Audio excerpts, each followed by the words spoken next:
When most people picture Russia in their minds, they picture European Russia, which is literally the part of Russia on the western side that sits in Europe and is by far the most populated part of the country. But European Russia only accounts for 23% of the total territory that is Russia. The other 77% is to the east of European Russia.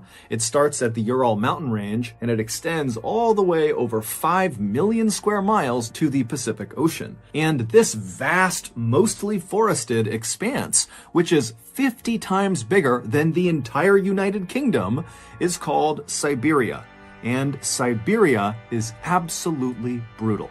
In Siberia, it is almost always freezing cold. Literally.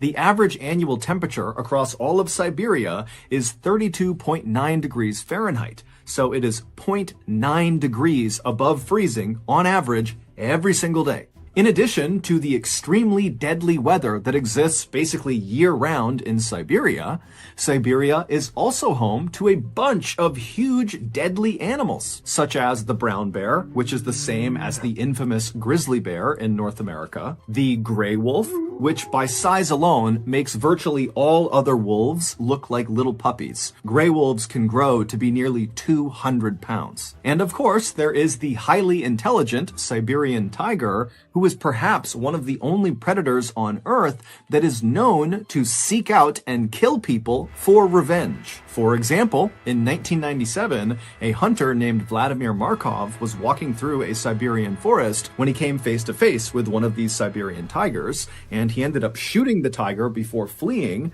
except the tiger didn't die. Instead, it got up and secretly followed Vladimir all the way back to his cabin, and then this tiger camped out outside of the cabin until Vladimir came out again, and the tiger pounced, killed him, and ate him. And so, unsurprisingly, Siberia has an absolutely minuscule population relative to its massive size. However, there are some adventurous people out there who are drawn to Siberia for the same reasons that most other people avoid it. These adventurous people see Siberia as one of the last truly wild places on our planet, and they want to experience it for themselves. And one of these highly adventurous people was a young man named Colin Madsen. Colin, who came from a very successful American family, was a big outdoors enthusiast who at some point in his youth began researching Siberia because he fell in love with its rugged natural beauty. He quickly began researching not only Siberia, but Siberian culture and Russian culture, and also at some point he became fluent in the Russian language. Then, in 2013, when Colin was 22 years old, he left his home in Missouri and moved to Siberia. He settled in one of Siberia's few population centers, a city called Irkutsk, which is located in the southeast of Siberia and right along the edge of Lake Baikal, which is the world's deepest freshwater lake. Colin's Siberia plan was twofold. He would go to school while he was there, and he would go out and explore. And at first, his plan went perfectly. He was accepted into Moscow State Linguistic University in Irkutsk, and very quickly he made friends who were eager to accompany him on his adventures out into the Siberian wilderness. From his arrival in Siberia in 2013 to 2016, Colin did well in his studies, and he spent countless hours exploring the forests and mountainous areas all around Lake Baikal and right outside of Irkutsk. In fact, Colin became so familiar with this region that he began volunteering with a nonprofit in the area that went around marking new trails, which meant Colin was literally venturing into the wilds of Siberia and just marking the trail as he went. So when Colin's family heard about what happened to him in 2016, they could not believe it. In March of 2016, Colin and 3 of his good hiking friends, one was American and 2 were Russian, decided they wanted to go on a hike together. They settled on hiking to the summit of Love Peak, which was a mountain located a few hours away from Irkutsk in a small village called Arshan. This hike was nothing compared to the gnarly Siberian wilderness hikes all 4 of these guys had been on before. The trail that led up to Love Peak, it was fairly steep, but it was incredibly well marked, and all 4 of these guys had hiked it several times before. However, because Colin and his friends were so experienced at hiking in Siberia, they knew that even the easiest hikes needed to be respected because Siberia was still Siberia. There were dangers that lurked everywhere. And so the men called ahead to the village of Arshan, and they rented one of these small rustic cabins that's in the village that sits right at the base of Love Peak, and it's kind of tucked away in this forest. And so this cabin would serve as their sort of base camp and would allow them to arrive in Arshan, get their gear together, and then when they were ready, they could begin this hike to the summit. And so a few days later, on March 27th, Colin and his 3 friends loaded up their car and they drove west to Arshan. And when they got there, they stopped at a local store and got some supplies and then made their way to their cabin. Their cabin was just a single room with a few beds inside of it. It was enough to protect them from the elements, but really nothing more. As for a toilet, the cabin didn't have one, but there was an outhouse outside that they could use. So after the friends moved into the cabin and claimed their beds and put their things down, they all sat down and began prepping their gear and eating some food and chatting. And then finally, at 2 a.m., they decided they needed to go to sleep because their plan was to get on the path up to Love Peak by 7 a.m., which meant they needed to get up at 5 a.m. to make their final preparations. So at 2 a.m., the lights in the cabin turned off and the friends all fell asleep. And then 3 hours later at 5 a.m., when the lights came back on again, it was immediately clear something was wrong. Colin was not in his bed. His friends assumed, when they looked over at his bed and saw his personal belongings were all still there, that Colin must have gotten up and headed outside, maybe to use the outhouse or go for a quick walk, and they just hadn't heard him leaving. And so the 3 friends initially just kind of shrugged off Colin's absence and said, he'll be back any minute, most likely, and if for some reason he's not back soon, he'll certainly be back by 7 a.m., because that was the agreed upon time they would leave for this hike. But as the minutes ticked closer and closer to 7 a.m., and Colin still had not shown up or tried to call them or do anything, the friends started to worry.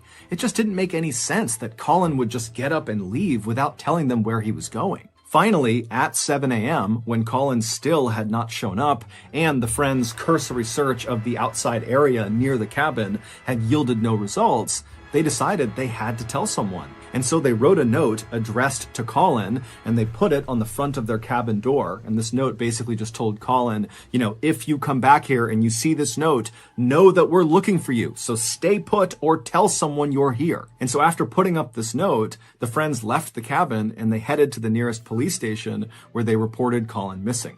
The police would eventually launch this huge search in and around Arshan, both in the forested area right around the village and then also up into the mountains near Love Peak. But despite this huge effort, no one could find Colin, at least not at first.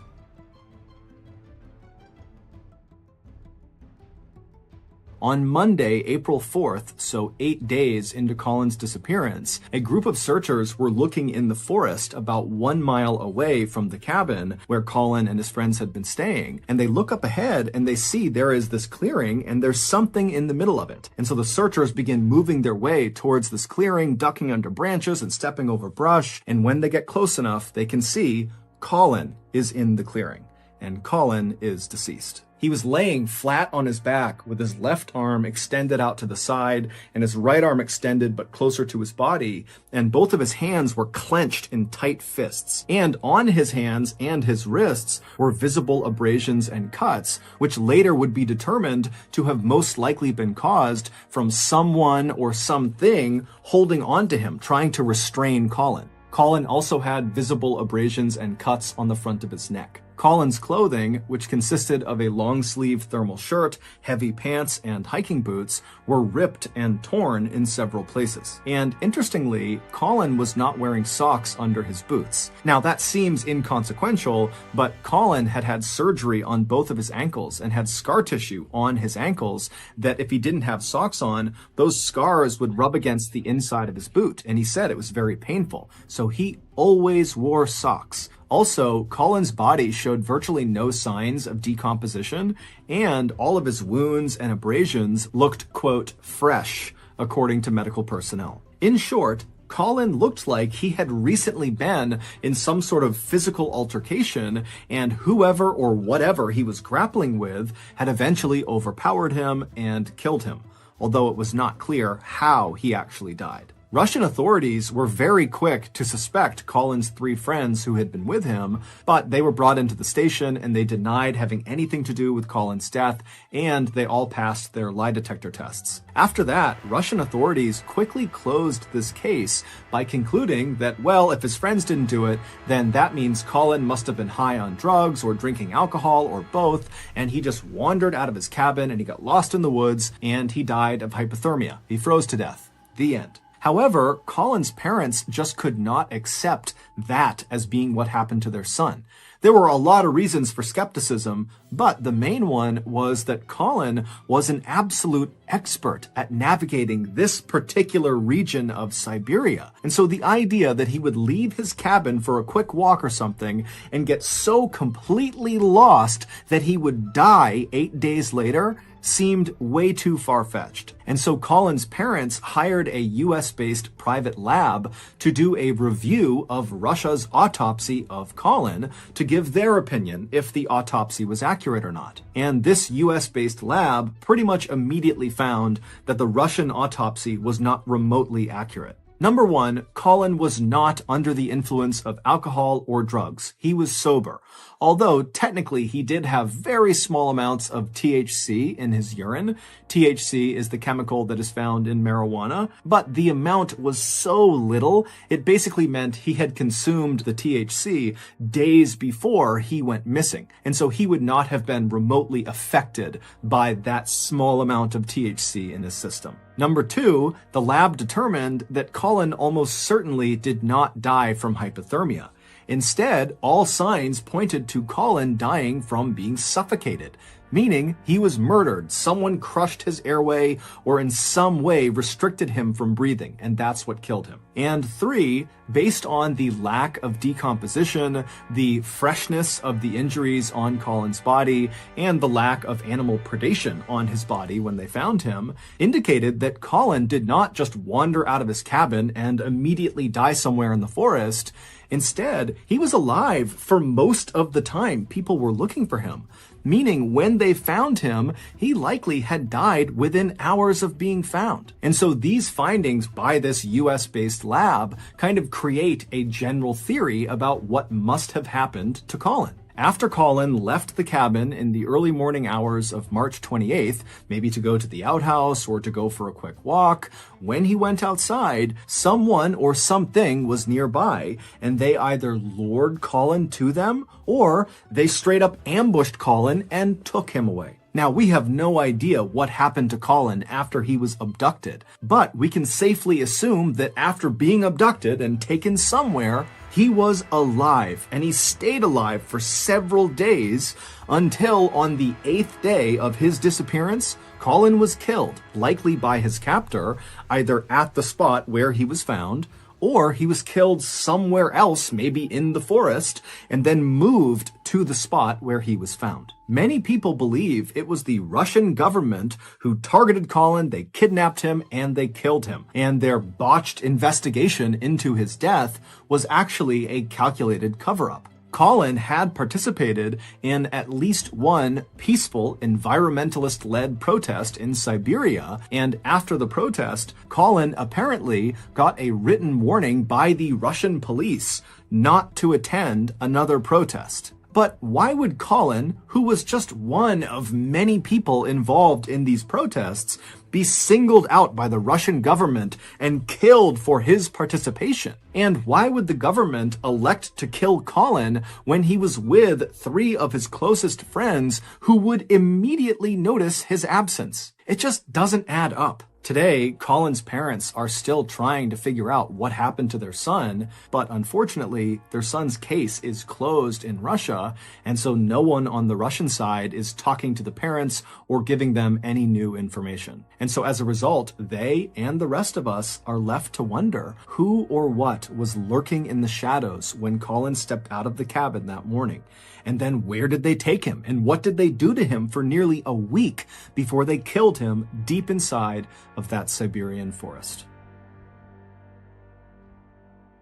In 2018, James and Brittany Campbell jetted off to the very famous Little Vegas Chapel, which is located just off the Las Vegas, Nevada Strip, and they got married by a man dressed up as Elvis Presley while the couple stood in front of a pink Cadillac. While their wedding was certainly not traditional by Western standards, it somehow seemed fitting for the newlyweds. After all, they were not a traditional couple. Brittany, who was 36 years old, was extremely energetic and outgoing and bubbly, and she even referred to herself as being a little crazy. As for James, who was 35 years old, he was reserved and quiet and kind of analytical and would rarely act on impulse. And on top of these two just being complete and total polar opposites, they had actually dated previously back in high school, and it had not worked out. They had broken up and gone their separate ways, not expecting to see each other again. But nearly 2 decades later, they randomly reconnected, and this time they had something major in common. James was a single father of 2 young boys, and he was desperately looking for a partner to not only share his life with, but someone who would come in and help him raise his kids. As for Brittany, she too was single, and she really wanted to be a mother. And so the timing of their reunion was perfect. A year after the wedding, James, who was serving in the US Navy, was given orders to spend a couple of years working out of a naval base in Hawaii. So the family of 4, along with their little cat named Mr. Franklin, packed up all of their things and left the mainland of the United States, and they landed in Honolulu, which is the capital of Hawaii. The family would move into a modest 2-story home located just a couple of minutes drive away from the airport. The house was located at the end of a cul-de-sac in this very quiet and safe neighborhood that really didn't look like the type of neighborhood you would expect to see on a beautiful Hawaiian island. It really just kind of looked like typical American suburbs with all these cookie-cutter 2-story houses right up next to each other on either sides of the road, and out front everyone's got a white picket fence. But for the Campbells, who had never lived in Hawaii before and were used to living on mainland America, it was actually kind of nice to move into this neighborhood and have it look kind of familiar. And so before long, the Campbell family loved their new Hawaii house. That is, until they learned their house had a dark secret. It all started in June of 2019, so not long after the Campbells had moved to Hawaii. Brittany, she had to go into the garage to get something. Now, their garage was attached on the left side of their house if you were looking at their house from the street, and there was a door on the first floor of the house that led into the garage. And so Brittany, she walked across the first floor, she opened that door in the house, she went into the garage, she flipped on the light switch, and what she saw all over the garage made no sense to her. They still had a bunch of moving boxes that they had not unpacked since they'd only been in Hawaii for a matter of weeks. And so all these unopened boxes, they had just kind of stacked up inside of the garage. But when Brittany had turned the lights on and looked into the garage, she saw nearly all of those boxes had been toppled over, and lots of the contents inside of these boxes had spilled out onto the ground. But even more bizarrely, it looked like it wasn't totally haphazard. It looked like someone had intentionally kind of sifted through the boxes and taken out random objects and put them into strange piles that didn't make any sense. The objects were not alike, or they had taken the objects and kind of stood them up in these strange arrangements, almost like they were being laid out for a garage sale. And so Brittany immediately just turns around and she leaves the garage, she goes to the other side of the house and she gets her husband, she brings James back and he looks inside, he's just as shocked as she is, and the two of them immediately just go into the garage and begin looking through all of the stuff to see if anything is missing.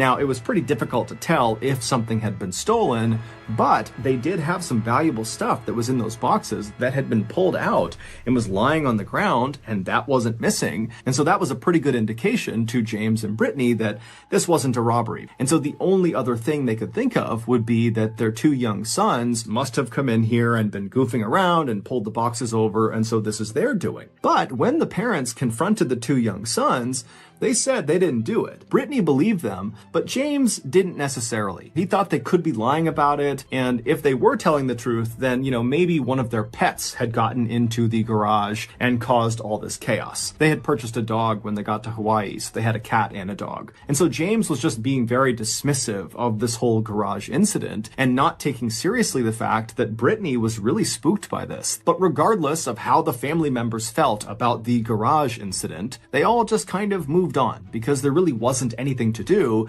except pick the garage up and continue on. About a week week after the garage incident, Brittany was home alone one morning getting ready. She was sitting in the master bedroom in front of her mirror, and she was applying eyeliner, and she had a YouTube video playing some makeup tutorials. And as she's applying the makeup, she suddenly hears the front door downstairs slam shut. She almost pokes her eye out with her eyeliner. She's so startled by the sound of it, and she immediately pauses her YouTube video, and she calls out for James and her sons, believing they must be home and somebody slammed the door. But when she calls out, she gets no response. Now, immediately, Brittany is going through all of these different rationalizations like, okay, maybe James and the boys opened the door, they got something or put something in the house, they slammed it and they left. And so that's why they didn't hear me call their name. But she couldn't help but feel like something was wrong. She's also thinking about the garage incident, which really never left her. She pretended like she had moved on, but really she hadn't. And so she stands up and she begins walking towards the open door that led out into the hallway. And then from the master bedroom, if you were looking out into the second floor hallway, it basically went straight across to another door. That was her son's bedroom. And in between these two doors, basically halfway down the second floor hallway, to the left was a flight of stairs that went straight down to the first floor. And when you reached the bottom of those steps, right in front of you would be the front door, the door that had slammed. And so Brittany reaches the threshold of the master bedroom. She's looking out into the second floor hallway. She doesn't see anyone. And so she yells out again for James and for her sons, but again, there's silence. And so she takes a deep breath and she begins walking down the second floor hallway, and she makes it halfway. She turns left and she gets onto the stairs. And as she's walking down these steps, the house is eerily quiet, and she's got this growing sense of dread inside of her, and she's kind of quietly calling out for James and her sons, but it's totally quiet. And she gets to the foot of the stairs. She kind of scans around her. She doesn't see anyone. And then she walks to the front door. She flings it open, expecting, hoping to see James's car in the driveway, or just see some indication that her husband or her sons had been there or were there. But when she opened that door, James's car was not there. There was no sign of anybody in the area. It was just her. And so with her heart racing, she shut the door, she locked it, and then she walked all around the first floor, checking every window, checking every door, making sure everything was locked. She went upstairs, she did the same thing, checking every room, every closet. There was no one in the house with her. She was sure of it. And so she went back to her room thinking to herself, what do I make of that? How do I reconcile the fact that I clearly heard the front door slam, but no one's here? And so Brittany would eventually leave the house and go about her day. And then that evening, she would come back home, and her husband and her sons would be there. And at some point, she would bring up the slamming door to her husband to get a sense of, could that have been him? And he would tell her that no, he had not come by the house that day, so that could not have been him. But he assured his wife, don't worry, you probably just unlocked the door and a draft came through and slammed the door. You got nothing to worry about. But Brittany would tell her husband that that was just not possible, that she always shut the door. She always shut and locked the door. So the idea that she had forgotten to lock it and had left it partially ajar enough to the point that a draft could slam it the way it did, it just didn't make any sense. But just like the garage incident, James was very dismissive and just told his wife, you're being super paranoid. You have nothing to worry about. It's just a door. Don't worry about it. But this really upset Brittany, and she got mad at James. And before long, the two were just totally fighting about it. And by the time they actually laid their heads down on their pillows that night, they weren't even speaking. And so the couple that night, they fall asleep angrily. And then in the middle of the night, Brittany wakes up suddenly. She doesn't know why she's woken up, but she's kind of looking around the room. It's totally silent, and she's trying to get her bearings. And as she's sitting there, she hears downstairs, not a slamming door, but the sound of a door opening and then shutting. Immediately, she is on heightened alert. And instead of doing anything, she just kind of leans forward and listens really intently to make sure she really heard what she thought she just heard. And as she's sitting there listening, she can hear again another door downstairs, a different door, opening and then shutting. And at this point, she begins to panic. She reaches over, she shakes James awake, and she tells him, I can hear someone opening and shutting doors downstairs. Now, James was not remotely thrilled to be having this conversation. He was still mad at his wife for being so paranoid about the door earlier, and so to be woken up in the middle of the night to his wife freaking out about more doors being open and shut, he was just really upset. And so he sits up, he's totally annoyed, and he's not ready to really take seriously anything Brittany is saying. And Brittany's picking up on this. And so finally, she just says, James, did you lock the front door before you went to bed? And so James is like, yes, I locked the front door. I'm telling you, you're hearing things. There's nothing going on in this house.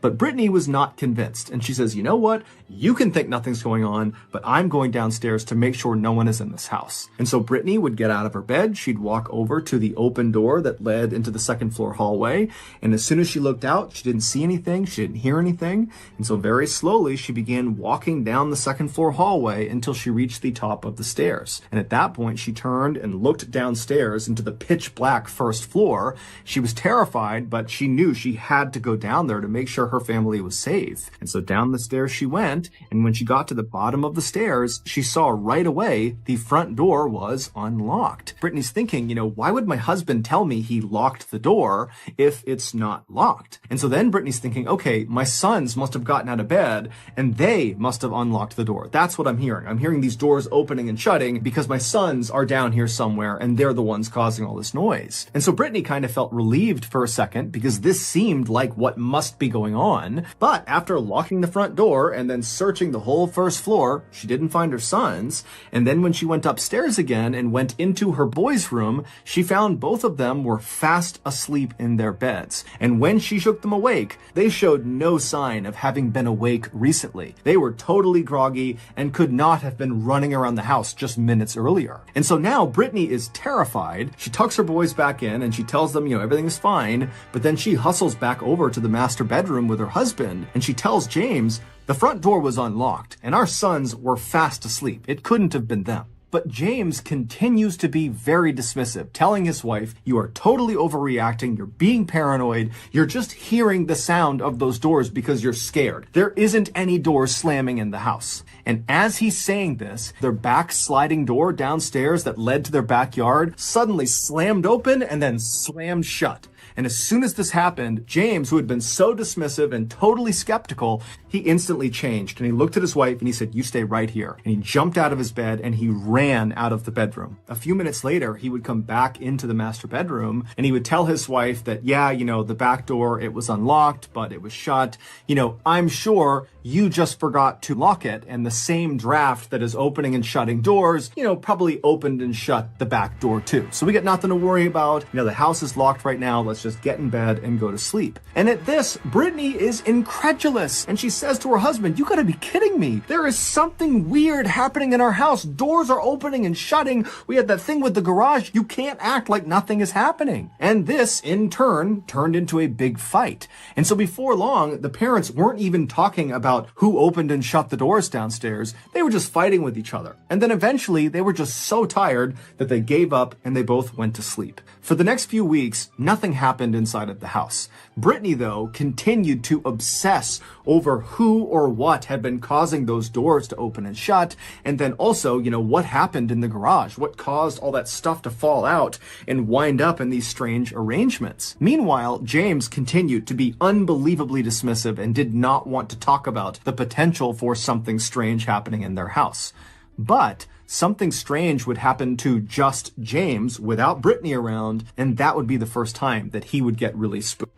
It was a couple of weeks after the nighttime door slamming incident, and James, he was alone at his house. It's the middle of the day, and he decided he would just play the piano. And so he moved to his piano in the living room, which is on the first floor. He sat down and he began playing. And then after a little while, he started to feel like he was being watched. And it got to the point where it was so uncomfortable, he had to stop playing and actually look around and make sure he really was alone. And when he did that, he noticed out the window to his right, which led into the side yard, that there was clearly a figure standing in the window outside looking in with its arms down. But there was a curtain over the window, and so all he could see was this shadow figure standing at the window. And so James is immediately startled, and as soon as he reacted to this figure, the figure suddenly starts moving towards the back of the house. And so James, he gets up and he rushes over to another window that looked into the backyard, and he looks outside and there's no one there. And then he goes back to the window he originally saw the figure in. He opens it up. There's no one there. And so James would ultimately tell himself that, okay, that must have just been some nosy neighbor that heard the music. They came over and they noticed that maybe I saw them and they ran off before I could see them. And so that's what it was.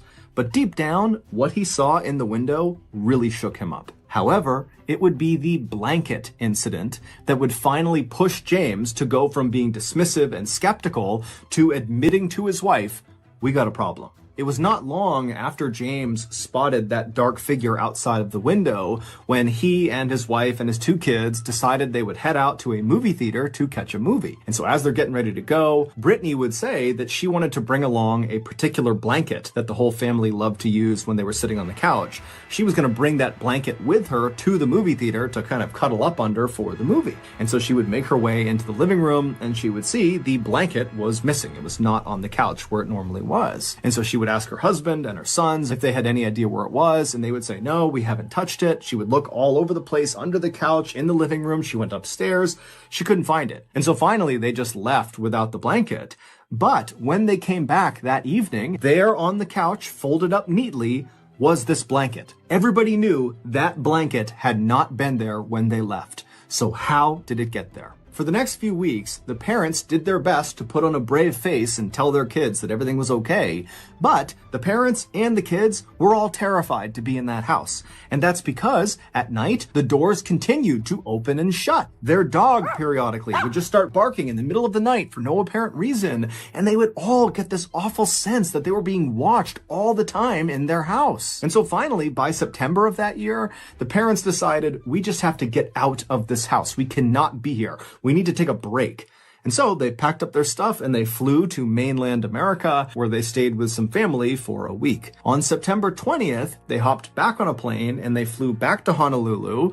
And as they're driving from the airport to their house, Brittany and James were just kind of secretly hoping that, whatever weirdness was happening in their house would just magically stop once they returned. But as soon as James turned onto their street and they could see their house, they knew that was not going to be the case. Because as they began driving up their road, they could see James's very nice road bike was laying on their driveway. And so Brittany, she turned to her husband, and even though she knew the answer, she said, James, were you riding your bike before we left? And James, who doesn't even look at his wife, just shakes his head. No, he wasn't. And so James drives all the way down the road. He turns into their driveway, which is lined up right with the front of the garage door. And after James parks the car, he hits the garage door opener button. And so as James is sitting in the driver's seat, Brittany's right next to him. The kids are in back. They're watching as this door is raising right in front of them. And as soon as they can see into the garage, they see everything in their garage has just been completely trashed. Things are not just dumped out,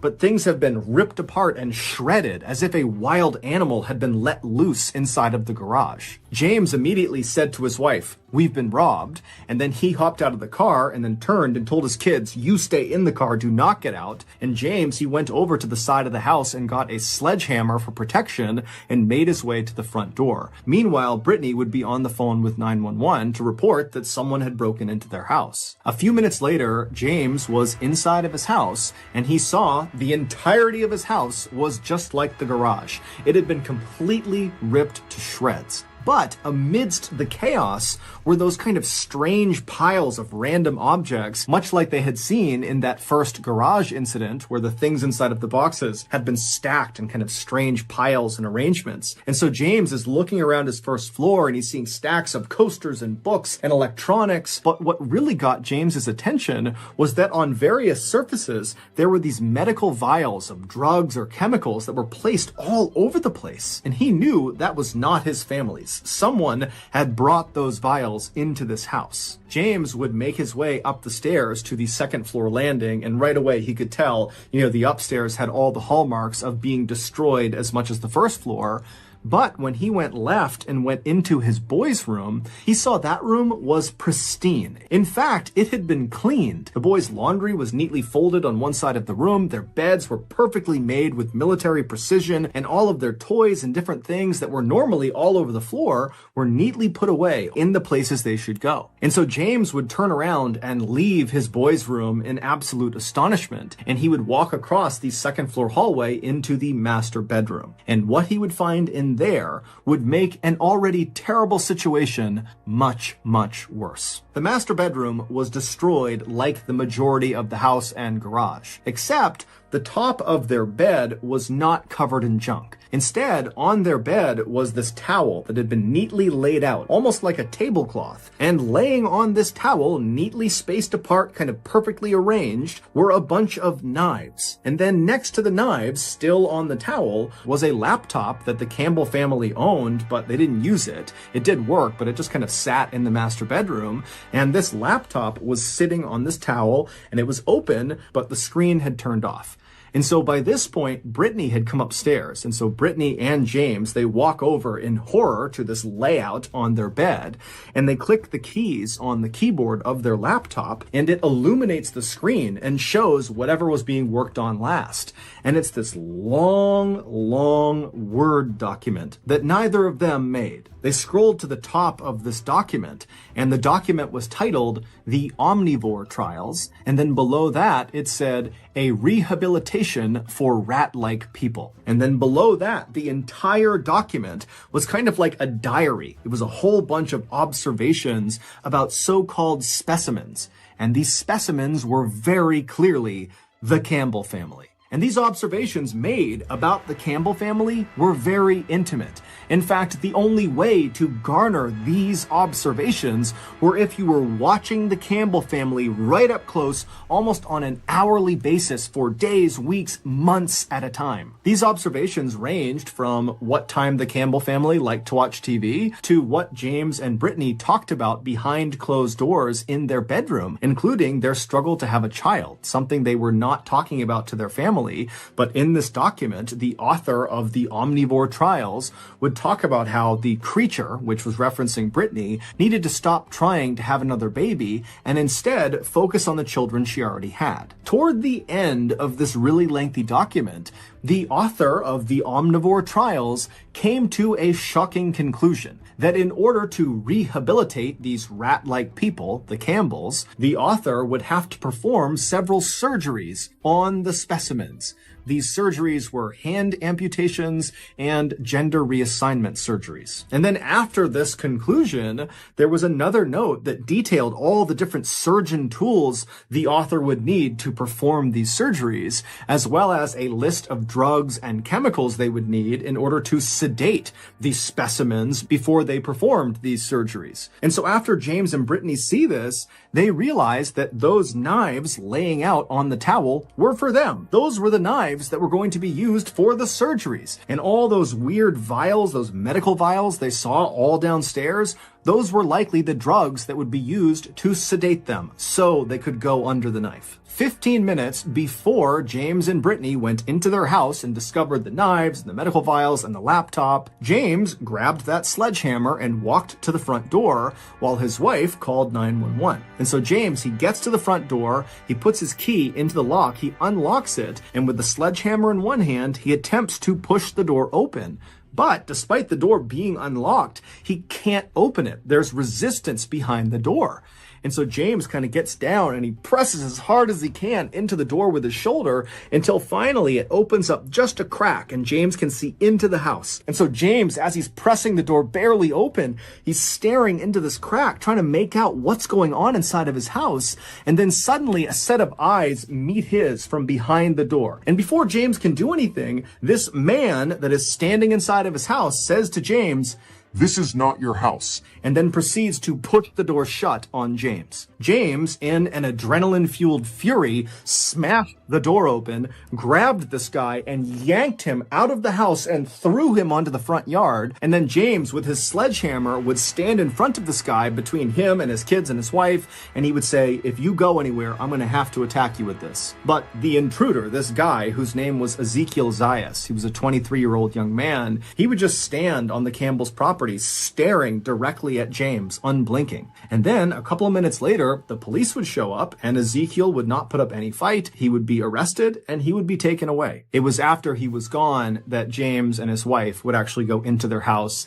and they would see the state it was in, and they would go upstairs and they would discover the knives and the laptop. It would turn out months earlier, Ezekiel had apparently found a way to sneak in and out of the Campbell's property. And so around the time they had moved in, Ezekiel was living there as well. He was mostly living in the crawl space above the second floor bathroom. And then whenever he was able to, Ezekiel would climb down out of this crawl space and he would go and observe the Campbells. And this was not just at night. Based on some of the observations inside of Ezekiel's Omnivore Trials document, clearly he was watching the family in the middle of the day too. Also, based on these observations in this document, it was pretty clear that Ezekiel was getting ready to actually carry out these surgeries on the Campbell family, meaning the Campbells' decision to go on vacation when they did could very well have saved their lives. And if there was any question as to whether Ezekiel could have actually carried out that level of physical harm on another human being by carrying out those surgeries, well, after he was arrested for what he did to the Campbells, while he was in jail, he beat his cellmate to death. Allegedly, although a guard literally walked in and saw Ezekiel punching and kicking and beating this guy, and then he died. But technically the trial is not over, so it's allegedly. Ezekiel is currently in a state hospital, and they are trying to determine if he is fit to stand trial for what he did to the Campbells and for what he did to his cellmate. Even though it might be self-explanatory at this point in the video, it's worth pointing out that we have no idea what Ezekiel's motives were for why he did the things he did to the Campbell family or what he was looking to achieve with the so-called Omnivore Trials. We also don't know why he allegedly killed his cellmate. As for the Campbells, this whole experience was so traumatic that they did not stay at their Hawaii house. They moved, and as of today, their whereabouts are unknown. On July 18th, 2019, 28-year-old Andrew Harper scrawled a little note inside of a card, and then he folded the card up, he slipped it into its envelope, and he handed that envelope off to a nearby friend. And this friend, after getting this envelope and Andrew's directions for what to do with it, he left Andrew's room and began walking down the hall all the way towards the other side of the Ardington house. The Ardington house, where they were staying, is this beautiful mansion built in the 1700s that sits on about 30 acres of gardens and parklands, and it's located about an hour west of London in the English countryside. Once Andrew's friend, with this letter in hand, had walked all the way across the mansion and had found the room he was looking for, he gently knocked on the door, and then after being led inside, he made his way right over to 28-year-old Lissy Beckett, and he handed her the envelope. Lissy and Andrew had grown up in the same town of Wallingford, which is a small rural town about 10 miles away from where they were, the Ardington house. And from the time Lissy and Andrew had met each other when they were 15 years old, they had become totally inseparable. It was truly love at first sight. And now, 13 years later, they were finally getting married. And so Lissy, after getting this envelope, she saw the writing on the outside of it and knew it was from her fiancé. And so she smiled, she opens up this letter, and she reads what's inside. And it just said, "Life is slippery. Here, take my hand." While on the surface, this little note seemed like nothing more than a romantic gesture from Andrew, in reality, those 7 words contained in that card were a great representation of who Andrew really was. He was a protector. Ever since Lissy could remember, Andrew had always been so concerned with her safety. And for that matter, anybody around Andrew was just worried about and wanted to make sure everybody was taken care of. And as Andrew got older and grew to be this massive 6'5" tall man, his natural inclination to protect other people only became more pronounced. While Andrew was known for being incredibly charming and friendly and approachable, at a moment's notice, he could flip the switch and literally step in and use his big frame to protect anybody that needed protecting, no questions asked. And so it came as no shock to Lissy or really anybody who knew Andrew when Andrew, at the age of 19, became a special constable or volunteer police officer for the Thames Valley Police Department.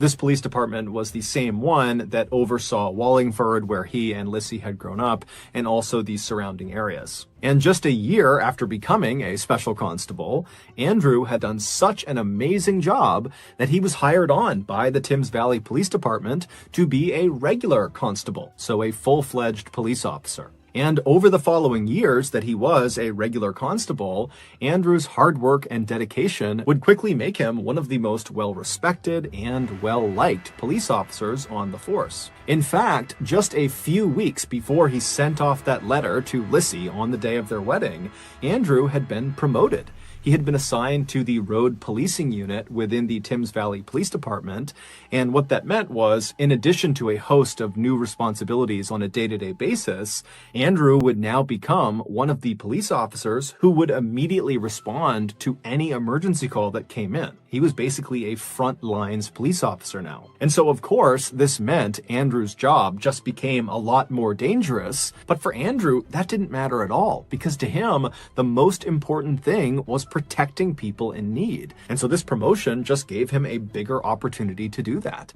And so Lissy, after reading this little note that Andrew had just sent her, she set it down on the table, and now with a big grin on her face, she finished getting ready, and then that afternoon, she and Andrew would walk down the aisle, and they would say, "I do," in front of their families and their closest friends, and then that evening, after the newlyweds had had their first dance as a married couple, they would tell each other that this was the happiest day of their lives. 28 days later, on August 15th, Andrew, along with his partner, who also was named Andrew, his name was Andrew Shaw, they were conducting a surveillance operation in a town called Reading.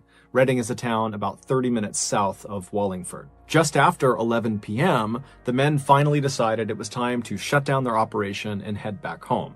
Their shift had actually ended 4 hours earlier, but being hardworking and diligent police officers, they had worked overtime because they knew it would help their unit.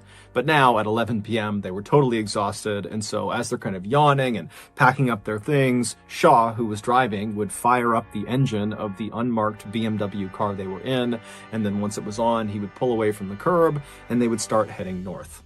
At the same time, a very distressed man who lived not far from where Andrew and Shaw had just been doing surveillance, he called 999 and he told the dispatcher that just a few moments ago, this gray sedan had pulled up his driveway and stopped right outside of his property. Now, this man's property was off of a road called Admore Lane, which was this winding one-lane country road that had very little traffic, and there was not that many properties off of it.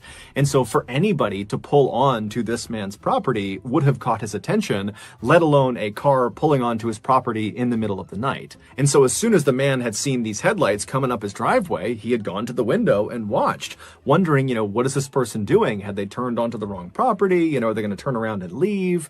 But to his horror, once this car had stopped right outside of his house, 3 masked men who were carrying weapons of some kind got out of the vehicle. And so at that point, the man had frantically dialed 999, and as he's trying to describe the situation to the dispatcher, he suddenly tells the dispatcher, as he's looking out the window, that he thinks these men are here to steal his quad bike. His quad bike was parked right outside of his detached garage, and he saw them walking towards it. And so he tells the dispatcher, who's already told him that police are on the way, he tells the dispatcher, "I can't wait any longer. I'm going out to confront them and stop them from stealing my bike." The dispatcher yells at him not to and says, "They have weapons, stay in your house."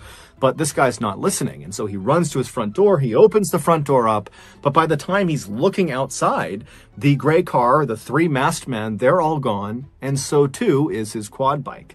And so he goes back in the house, he's talking to the dispatcher, and the dispatcher says, "Look, just stay at your house, the police are on the way, they will intercept that car, they'll get your quad bike back." And so seconds later, a call went out over the radio to Thames Valley Police to go and intercept this gray car on Admore Lane. So whoever was closest, go over there, but be advised, the occupants of this car are 3 masked men that are armed and dangerous. Now, Andrew and Shaw, when they heard this call, they would have known that they were not the only officers that could have taken this call. And they also would have known that they've been off the clock now for like 4.5 hours. There was no expectation that they would continue to work and go take this call. But they didn't care at all. When that call came across, the only thing they thought about was, do your job. And so Shaw, he whips the car around and he speeds towards Admore Lane, and he pulls off of the main road called the A4. He gets onto Admore Lane and he starts driving north. Now, as soon as they turned onto that road, their vehicle effectively blocked the way for anybody coming the other direction. And so at this point, they're expecting this gray car full of these masked men to be coming in their direction, and they are now blocking the way. And so Andrew and Shaw, as soon as they get on that road, they know a close quarters confrontation is almost guaranteed. But when you listen to the dashcam footage from the front of their vehicle that picked up the voices of Andrew and Shaw as they turn onto this road, there is no nerves, there's no fear, there's no hesitation. They are calm as can be. This is what they have trained for. They were ready. And so Shaw, he's making his way up this winding road. It's totally pitch black. The trees are practically on top of the road. It's like a tunnel of trees. And so they're driving along this road, and then all of a sudden, up in the distance, you can see on the dash cam footage, you see headlights bombing toward them. They're way off in the distance, and then all of a sudden, that car, these headlights, they come flooring out right in front of them, and both cars come to a screeching stop. You can hear the screeching of the brakes on the dash cam footage. And so this car in front of them comes to a full stop, and Shaw, he stops, but then he moves up just a little bit closer before fully stopping the car. And so now the two cars are only maybe 10 or 15 feet apart. At this point, it's important to understand that the vehicle that Shaw and Andrew were in was an unmarked car, and they had intentionally not put on their blue lights as they're cruising up this road because they didn't want the suspects to see the blue lights in the distance and turn around and get away. And so now they've come face to face, and so Andrew and Shaw, they're looking at this vehicle, and they can see that one, it's a gray sedan, so it matches the description of the car they're looking for, and two, behind this gray sedan is what looks like a quad bike that they are towing. And so they know this is the car they were looking for. It's on Admore Lane. This is gonna be it. And so Shaw, he flips on the blue lights, and Andrew, who's in the passenger seat, he opens the door and begins yelling at the occupants to stay where they are. But they don't listen, because now the masked men in the gray car, they know they've been caught. There's police right in front of them. And so suddenly, one of the masked men in the back seat of this car, he leaps out of the vehicle and he runs around to the back of the gray car and he unhooks the quad bike. And then the gray car, without even waiting for this third masked man to get back inside, it just begins driving forward on the left side of Shaw and Andrew, basically trying to drive around them, despite the fact there's nowhere to drive. It's a ditch on either side of the road. But obviously, these guys are desperate and willing to do anything to get away. And so this gray car has driven down into this ditch before Andrew and Shaw could do anything. And then the third masked man, who's realizing he's being left behind, he starts running around the right side of the police car. So he's trying to go around the other way. And amazingly, as soon as the third masked man made it around to the back of the police car, the gray car somehow managed to pop out of the ditch and got back onto the road, and it starts driving away from Shaw and Andrew. And as they're driving away, the third masked man is just on the road running after them. And so Andrew, seeing an opportunity to potentially grab this third masked man that was out on foot, he jumps out of the police car, he turns and starts running down the road after the suspects. And so Shaw, he doesn't have enough space on this road to turn around and drive after them. And so all he could do was put the car into reverse and then look over his shoulder and start driving in reverse after them. And so as Shaw is driving backwards down this road, he can see out of his rear window Andrew, who is chasing the third masked man, who is chasing the gray car. And so we can see all this happening out his back window. And then something totally strange that just defied logic happened. The third masked man suddenly leaps as if he's trying to jump into the moving car.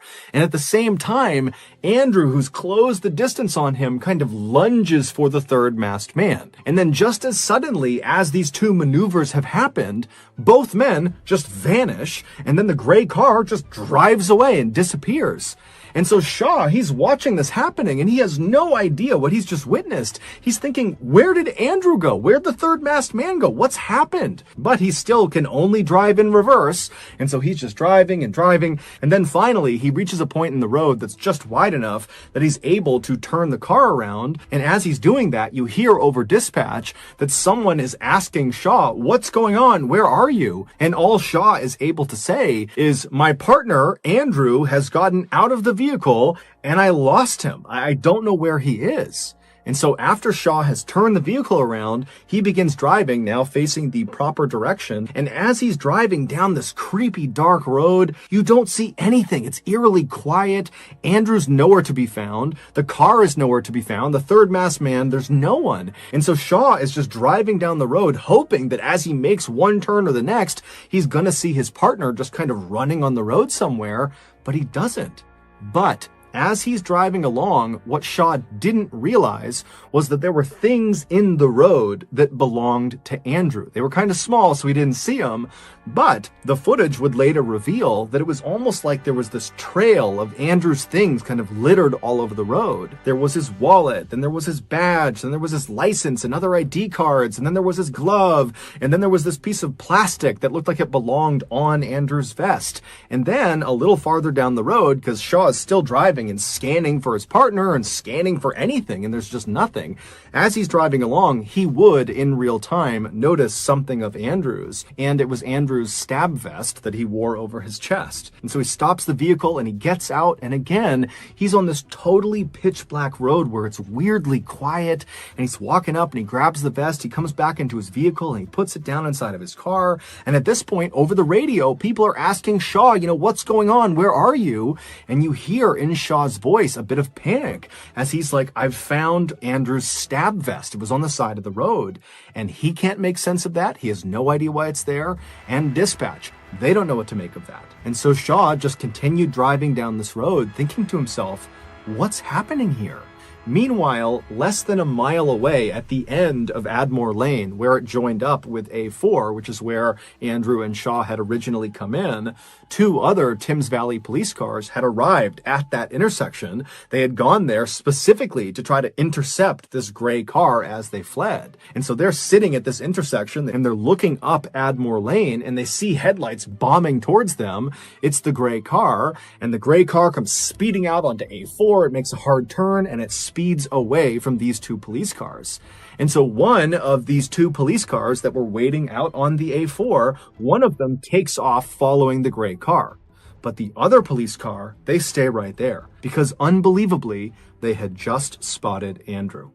It would turn out when Shaw first put the BMW into reverse and he began going in reverse towards his partner who was chasing the third masked man who was chasing the gray car, when he was doing that and he was watching out his back window and he saw the third masked man jump and then disappear and then Andrew disappeared, that was not a figment of his imagination. That really happened. The third masked man had attempted to jump into the moving vehicle and he had been successful. As for Andrew, why he suddenly vanished, the reason for that is truly horrific.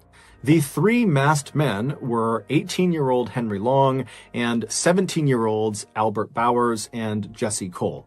All three of them, prior to this night, had fairly extensive criminal records, and they proudly referred to themselves as career thieves, which basically just meant they spent all day and all night stealing from people. And so that night, they had gone out with the intention of stealing that man's quad bike. It's unclear how they knew he had a quad bike, but they definitely showed up prepared because they knew they would have to get onto his property and very quickly tow that bike out of there before the homeowner could stop them. And so they had attached this long, very thick rope to the back of their gray car. It was basically like this big loop of rope, almost like a lasso.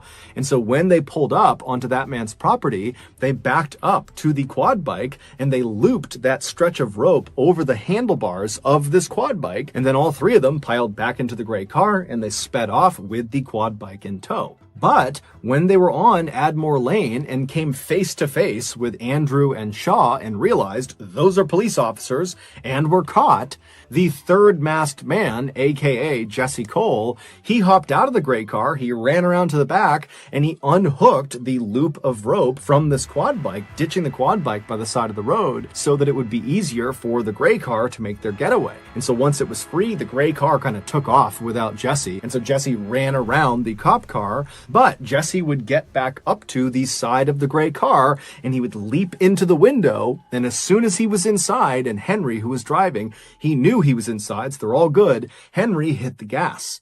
And who was standing with both feet inside of that loop of rope dangling off the back of the gray car when the gray car suddenly accelerated?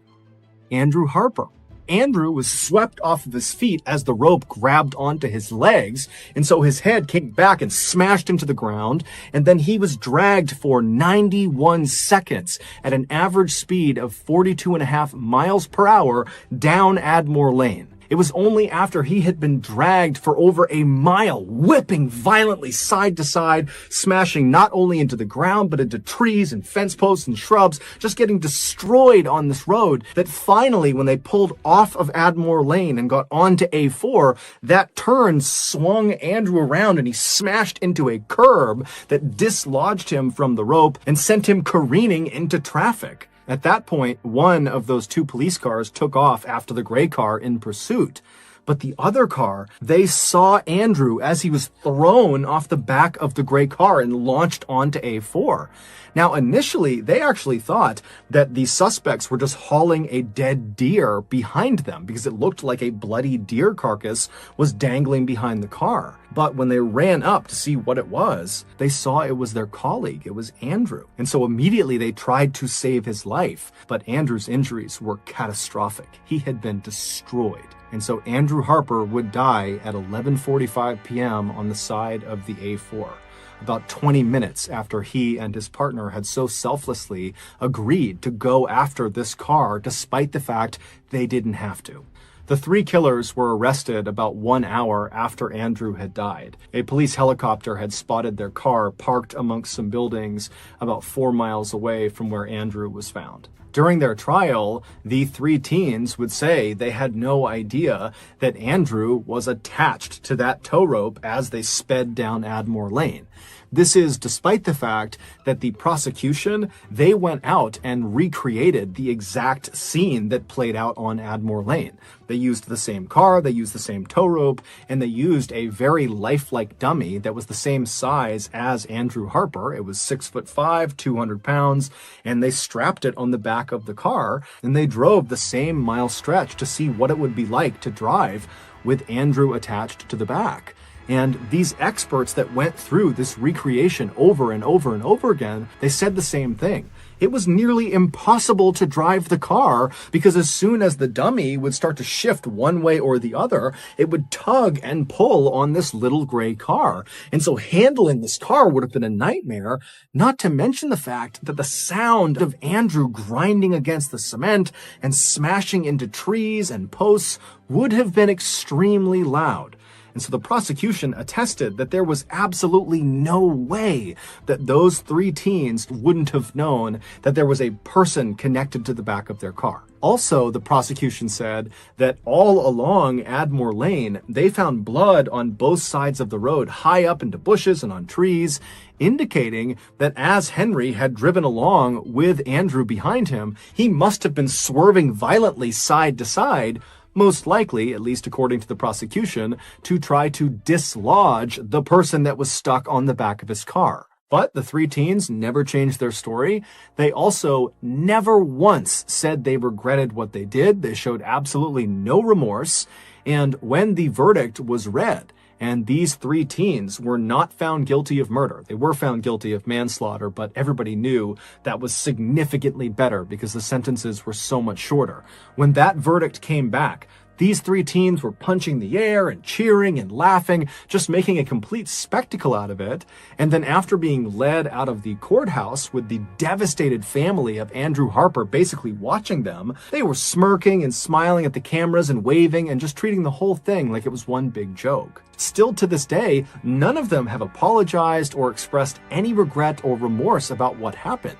In fact, two of the killers, Jesse and Albert, they've come out publicly and said they're going to write a book about this crime, about killing Andrew Harper, and there's no indication that this book is being written because they feel bad. It's almost certainly being written because it's an opportunity to make money. Following the verdict, Andrew's wife, Lissy, who was totally devastated not only by the loss of her husband, but also by what she viewed as total injustice with regards to the fact that these three killers had not been convicted of murder, she would go on to lobby for years to pass a brand new law called Harper's Law that would give an automatic life sentence to any criminal that killed an emergency worker while they were committing a crime, meaning this law would not differentiate between whether it was manslaughter or murder.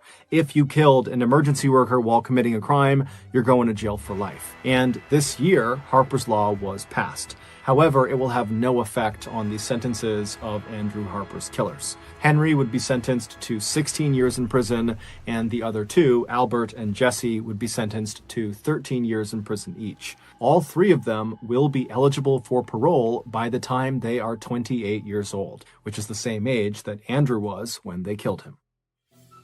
Erica would later reflect on this moment when she opened the door, and even though it didn't make sense and it was irrational, she would sometimes think to herself, what if I had just never opened the door? Would this nightmare have really happened? But Erica did open the door, and standing out there was her sister-in-law, Priscilla, who was there unannounced. She lived an hour and a half away, and she looked very frazzled and upset, and she would give Erica absolutely heartbreaking news. News that was so earth-shattering that Erica literally couldn't comprehend it. Like, this cannot be true. There literally has to be a mistake. But there was no mistake. Erica would not take her medical exam that day. Instead, she would hop into the car with Priscilla, and they would drive to Malibu. The day before, Tristan and his two little girls, after driving for about an hour and a half, arrived in Malibu at the entrance to the Malibu Creek State Park. Now, when most people think of Malibu, they just think of the beautiful properties lining the beach. They think of celebrities and rich people and exclusivity. And that's all true. But what a lot of people don't know about Malibu is that just outside of the kind of main Malibu area is this totally wild area, this very rugged terrain, all these canyons, all these heavily forested areas. It all kind of butts up against the outside of Malibu. And in this totally rugged area is where the Malibu Creek State Park is. So Tristan and Scott, they arrive at the gates of this park that leads into this wilderness, and they check in with the park rangers up front, and they are directed to their respective campsites that they had reserved. They had reserved two sites right next to each other. And all a campsite is, usually, is just a square little plot of land with nothing in it, and it's a place where you put your tent on, and sometimes there's a fire pit inside of it. It's really sparse. And so Tristan and Scott, they thank the park ranger, they drive all the way across the campgrounds, they get to their designated spots, and right away, Tristan's like, these are just not very good campsites. They were located right near the porta potties, so it kind of smelled bad, and there was lots of foot traffic right in front of their sites, and their site was kind of at a tilt too, so just overall it was not ideal. And so Tristan said this to Scott, and Scott decided he would just go talk to the park rangers again and see if they could change their campsites. And so he went to the front, talks to the park ranger, and they say, no problem, there's actually two open campsites on the other side of the park, we'll just swap your reservation. And so Tristan and Scott and the kids, they make their way to these other two campsites, and these are perfect. They're kind of tucked up at the base of this huge canyon. There are no porta potties nearby, so no foot traffic. It's very private, and the land was totally flat. And so the men are totally happy with this, and they start getting their stuff out of their vehicles and setting up their tents, and the kids are running around playing and riding their little bikes around. And then after their campsites were mostly set up, Scott and Tristan made a fire in the fire pit that was located roughly between where the two tents had been set up. And so Scott was sleeping with his two sons in his tent, and Tristan would be sleeping with his two girls in his tent. And so they get this big fire going, and then all the kids and the adults, they sit around the fire, and they start roasting hot dogs and making s'mores, which is marshmallow chocolate and graham cracker, and the dads are telling funny jokes and spooky stories too. And before long, the kids are just totally exhausted, and so Scott and Tristan both take their kids and put them to bed inside of their tents.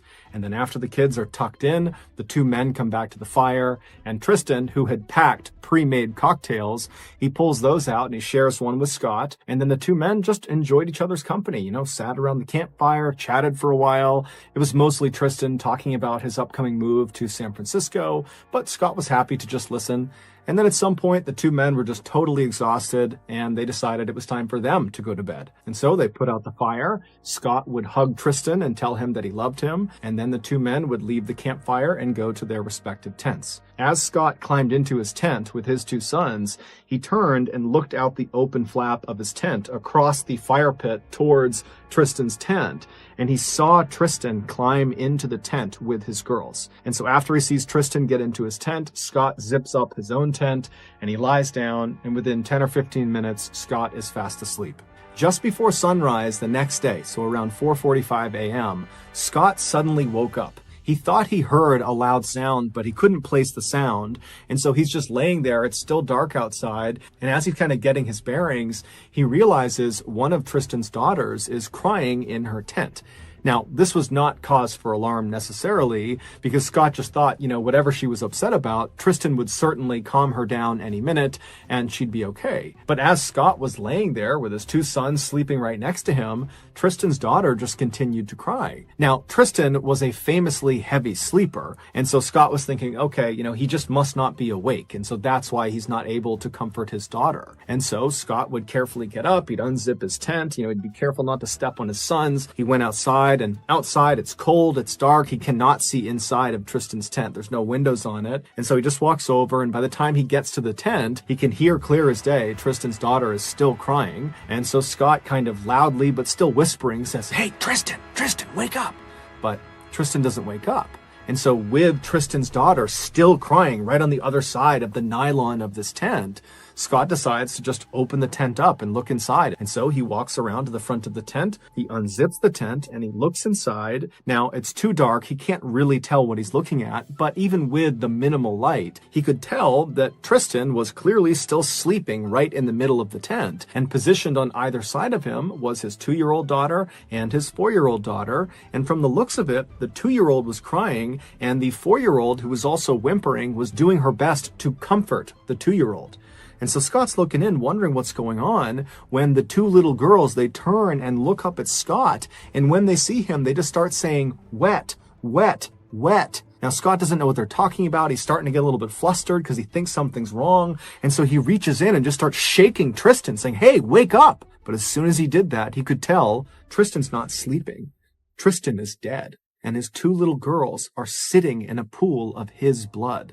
Right before Scott had woken up, someone who was standing near the campsite had fired a gun several times, and one of their bullets went into Tristan's tent and struck him right in the head as he slept next to his daughters. Roughly 2 hours after Tristan was killed, Priscilla showed up on Tristan's doorstep to tell his wife, Erica, what happened, that her little girls were about to grow up without a father, just like she did. This news absolutely destroyed Erica. A 42-year-old man named Anthony Rauda would be arrested and charged with Tristan's murder. Rauda had a long criminal history, and at the time of Tristan's murder, he was living illegally in this park up in the canyon nearby, and when he was arrested, he was in possession of a gun that was ballistically linked to the bullet that killed Tristan. His trial is still ongoing because Rauda keeps firing his defense attorneys, which delays the trial. While Rauda has said he's innocent, he didn't do this, his behavior in court so far has not made him look any more innocent. He has been so violent and erratic during the initial court proceedings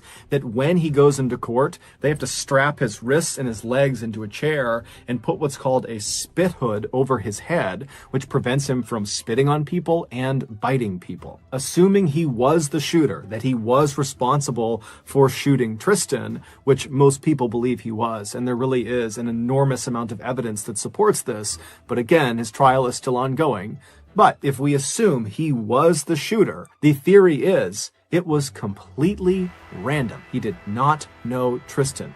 He basically just fired his gun either intentionally into the tent or recklessly, and he just happened to fire into the tent. But either way, one of his bullets struck Tristan in the head and killed him, meaning Tristan was literally just in the wrong place at the wrong time. And if this case wasn't heartbreaking enough, one more distressing detail is that this shooting was not the first shooting in or around this campground. In the year leading up to Tristan's death, there were an astounding 6 other shootings, 2 of which happened literally in the campground right where Tristan was killed. Now, none of these other shootings were fatal, but in all 6 cases, the shooter or shooters were never caught, and the Malibu police just kind of didn't investigate. It wasn't until Tristan got shot and killed in this campground that the stories of all these other shootings that never got solved came out, and people are looking on a map saying, wait a minute, there's all these shootings unsolved with a rogue shooter or shooters out and about right here, right over this campground, and we haven't shut down the campground, and we haven't told the public that there's potentially a uncaught shooter roaming around this campground? Why is that? Now, the answers to those questions we don't know now, but they will likely come out during Anthony Rauda's trial, where he's being charged not only with killing Tristan, but also for all of those other shootings. In the meantime, Erica has filed a $90 million lawsuit against several agencies, saying that her husband had no idea there was this threat of an uncaught shooter at that campground, and had authorities put any sort of warning up, Tristan never would have taken his kids inside of that park, and he would be alive today. Her lawsuit is still ongoing. On the morning of Sunday, June 17th, 2018, 35-year-old Tristan Baudet pulled his phone out of his pocket to check the weather forecast for Orange County, California. Orange County is this beautiful suburb located right between Los Angeles and San Diego.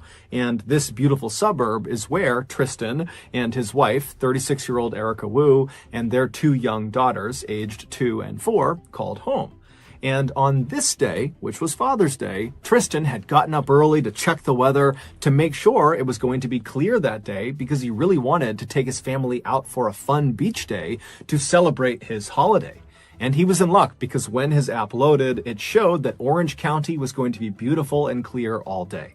Although, even if the weather had come back as rainy and horrible and cold, Tristan was the kind of person who still would have wanted to go to the beach.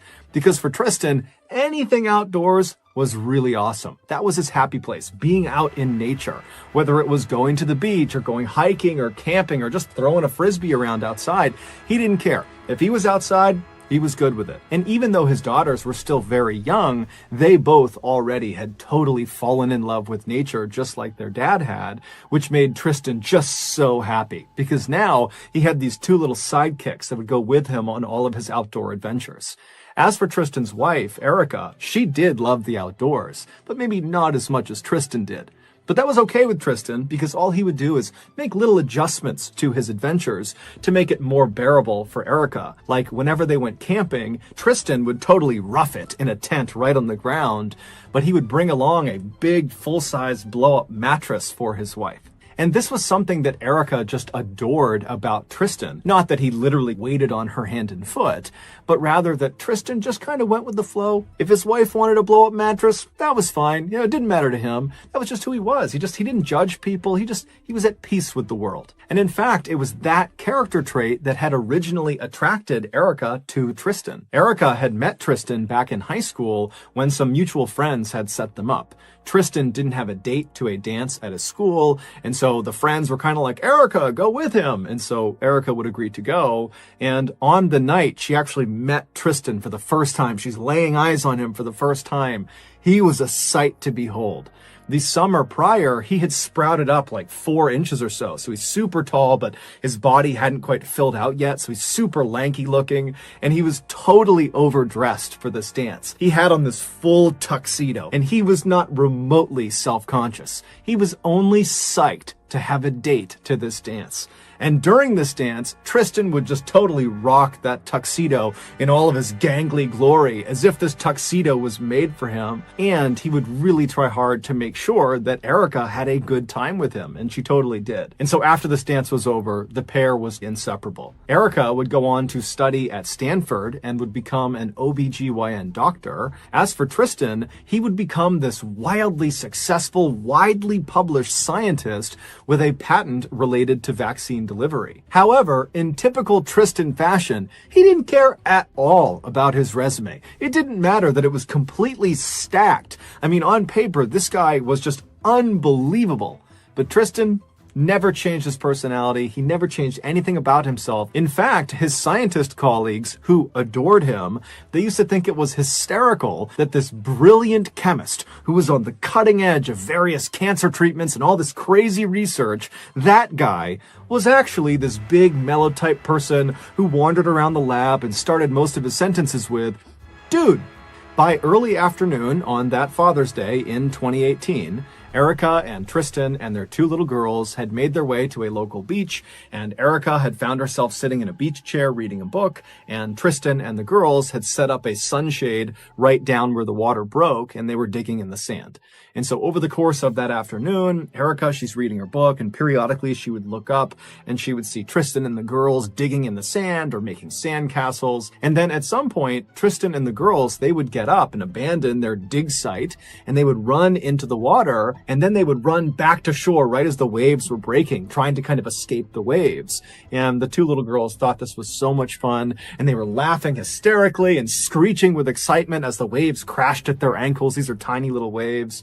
And at some point, Erica, she's looking up watching this, and she sees her 2 little girls having a blast, and she sees her husband flash her this big grin because he knows this is totally funny. And at that moment, Erica suddenly felt herself feel something that she didn't always feel these days.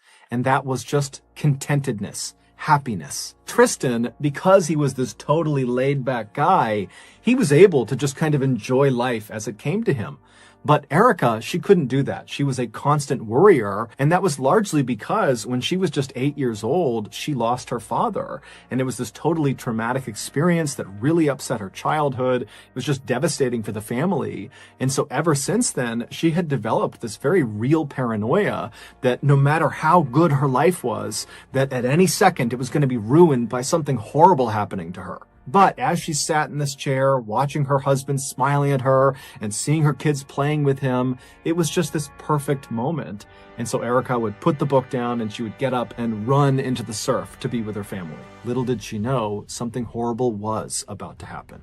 4 days later, on June 21st, Erica was home studying for this big medical exam she was scheduled to take the next day. But at the house with her was her husband and her 2 little girls. And so the house was totally chaotic and loud, and it was obvious to Tristan as he looked over at his wife that she was really struggling to focus. And Tristan also knew that they were a week away from moving. They were moving to San Francisco. They had just put a deposit down on a house. They had some family up there, so it was a smart move to make.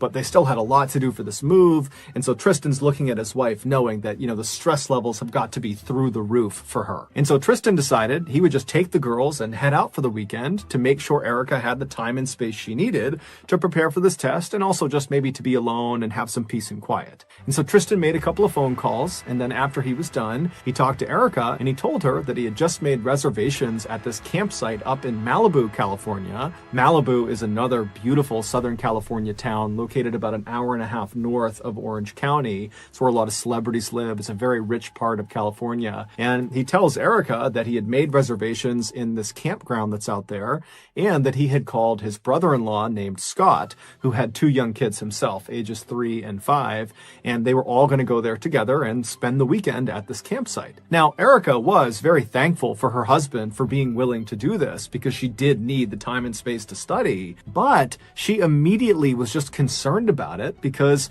Tristan, he would take the girls and go out on all sorts of adventures all the time, but he had never gone camping overnight without her there, and so her reaction was to worry about it. But Tristan, who knew his wife very well, told her, "Don't worry, I will take great care of the kids. It's a place that's totally public. It's an amazing campground. There's loads of people around.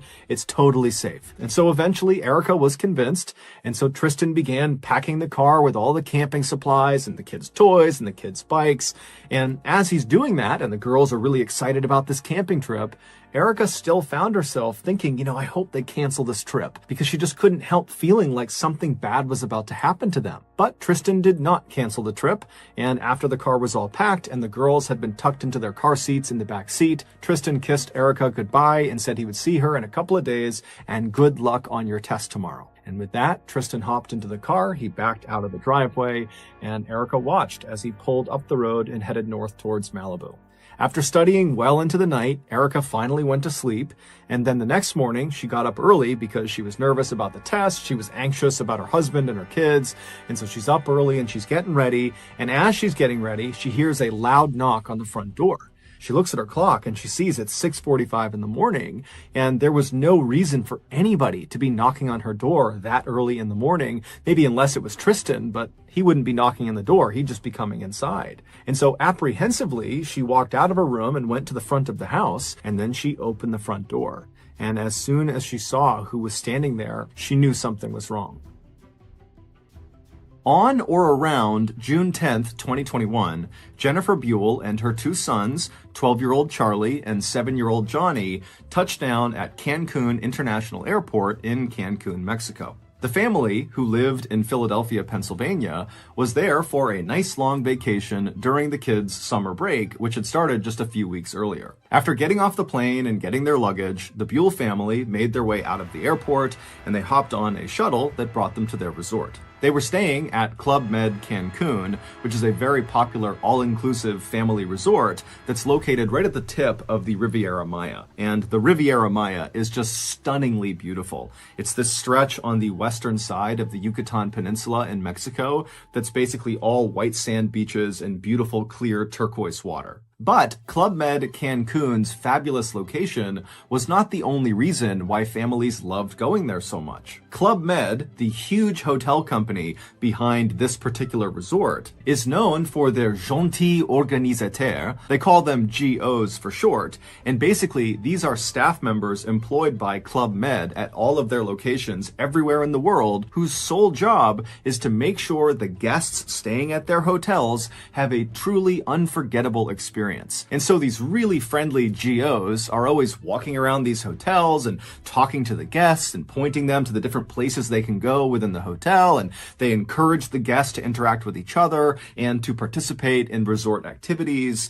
And so a stay at a Club Med hotel, whether it's Cancun or anywhere in the world, is known to be very upbeat and highly interactive. So Jennifer and her two sons, they get off the shuttle at Club Med Cancun, they go inside, they get checked in, they make their way to their room, they drop their bags, and then they head out to explore the hotel. And pretty much right away, there were GOs all over the place coming up to welcome them to the hotel and pointing them to the best restaurants, the best places to go swimming, and what activities were coming up that night, and what to look forward to that week. And right away, what stood out to the Buell family, specifically Charlie and Johnny, was the kids club / teens club. Basically, the GOs organized really fun games and activities just for the kids, depending on what age they were. And so this was really appealing to Charlie and Johnny to go play with other kids. And it was appealing to Jennifer because this would mean she could go off and actually relax because she would have childcare. So, starting that first night and over the next week they were in Cancun, Jennifer made sure they always were around the resort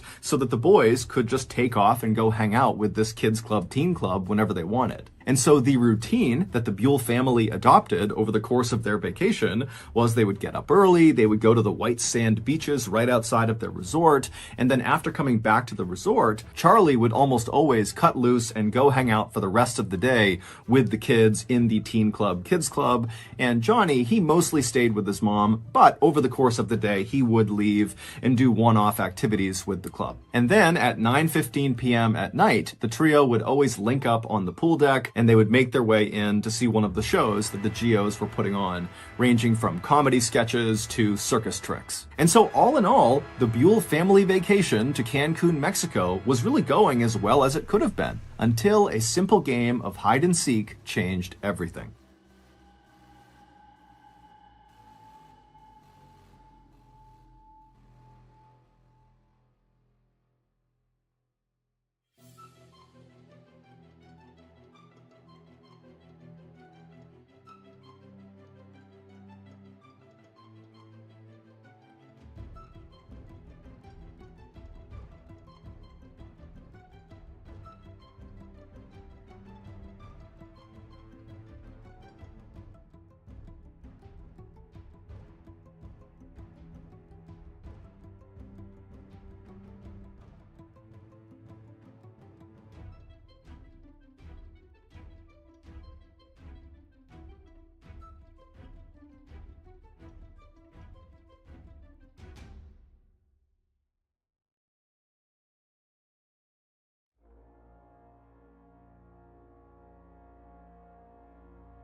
On June 18th, so roughly 1 week after the Buell family had arrived in Mexico, the family got up and they began their typical vacation routine. They headed to the beach, and then afterwards, Charlie broke off and went to spend time with the kids at the Teen Club Kids Club, and Johnny and Jennifer, they mostly stayed together for the rest of the afternoon. That evening, around 8:30 p.m., after all three of the Buells had had dinner, they decided to split up before rejoining at 9:15 to go in and see a show. Johnny wanted to head downstairs and go see a kids-only show. Jennifer wanted to head up to the second level to have chocolate fondue dessert with a friend she had made at the resort, and Charlie wanted to meet up with his friends from the Kids Club Teens Club out on the pool deck where the GOs were organizing a big game of hide and seek. And so after watching his mother walk upstairs to the fondue restaurant and watching his younger brother head downstairs to the kids-only show, Charlie turned and ran towards the pool deck. And when he got there, he immediately linked up with his best friend from the vacation, a 13-year-old named Cyrus. And very quickly after that, the GOs who were on the pool deck with all these other kids that were out there, they said, okay, we're going to start counting. You guys all hide. And so the GOs, they walked to the side of this big pool deck, they covered their eyes, they began counting, and all the kids, Charlie and Cyrus included, scattered to find the best hiding spot. And right away, as Charlie and Cyrus are looking for places to hide, they're seeing the other kids are taking up all the best hiding spots. And so for a second, they're panicking. They're not going to have a good spot. Then both of the boys looked over to the side of the pool deck, and they realize there is a perfect hiding spot that nobody's taken. Around the outside of this huge open-air pool deck was a metal fence. It was only a couple of feet tall, and it was made up of metal bars so you could see right through it. It was basically in place just to denote the edges of the resort property, and on one length of this perimeter fence, the south side of this fence, there was a gate built into this fence. And this gate was almost always closed and locked. The only time it was opened was when a GO or another hotel staff member would open it to lead guests out of the resort property to go off and do some excursion. But for some reason, on the night of June 18th, this fence was wide open. On the other side of this fence was just this small rectangular platform that jutted out about 10 feet from the pool deck, same level as the pool deck. And if you were standing on this platform with your back to the pool deck, on your left side would be a very small flight of stairs, just a couple of steps going down. And so Charlie and Cyrus, they look over and they see this gate is open, and they know there are those stairs kind of tucked down below the platform, and they're thinking, if we crouch down on those steps, no one will see us from the pool deck. We'll be obscured from view. And so Charlie and Cyrus, they run over to the open gate, they go through, they walk down a couple of steps, and they kind of tuck themselves down so they can barely look up and over onto the pool deck to see if anyone's coming, but they can tell there's no way anyone is going to see them unless they literally walk through the gate and are looking down the steps at them. And so Charlie and Cyrus, they're giggling with excitement because they know they have found the perfect hiding spot. And they're listening as the GOs are calling out, okay, ready or not, here we come. And after a couple of minutes, they're hearing the sound of the GOs finding all the other kids all over the pool deck. You know, there were some really good hiding spots, but eventually all the kids are found except for Charlie and Cyrus. And so Charlie and Cyrus, they start looking at each other and they're really excited about this, but they know no one's going to find them. But right before Cyrus and Charlie stood up and revealed themselves, Cyrus happened to notice there was a hose, like a garden hose, that was draped down the steps that they were on, and for some reason, the water was turned on. And so Cyrus grabbed the hose, and as he stood up, turning away from Charlie, he began spraying the water onto the pool deck, onto the GOs and all the kids who didn't know where they were. And so everybody on the pool deck is suddenly laughing and running away from the water. It's totally chaos, and Cyrus thinks it's hysterical. He's still just spraying everybody down. And then at some point, Cyrus stops and turns to see what Charlie's reaction is to this absolute bedlam that he's created on the pool deck. But when Cyrus turns around, Charlie's not there. Meanwhile, two other hotel guests who had nothing to do with this game of hide and seek, it was a mother and her adult son, they were having a meal up in the second floor restaurant that overlooked the pool deck. And as they're sitting there enjoying their meal, they suddenly hear the sound of boys screaming. Now, immediately, they both can tell this is not a play scream. Someone is actually in danger, someone is hurt, something's going on here, and they try to look down onto the pool deck where these screams seem to be coming from, but they can't tell. It's dark out there. there. They can't see what's going on.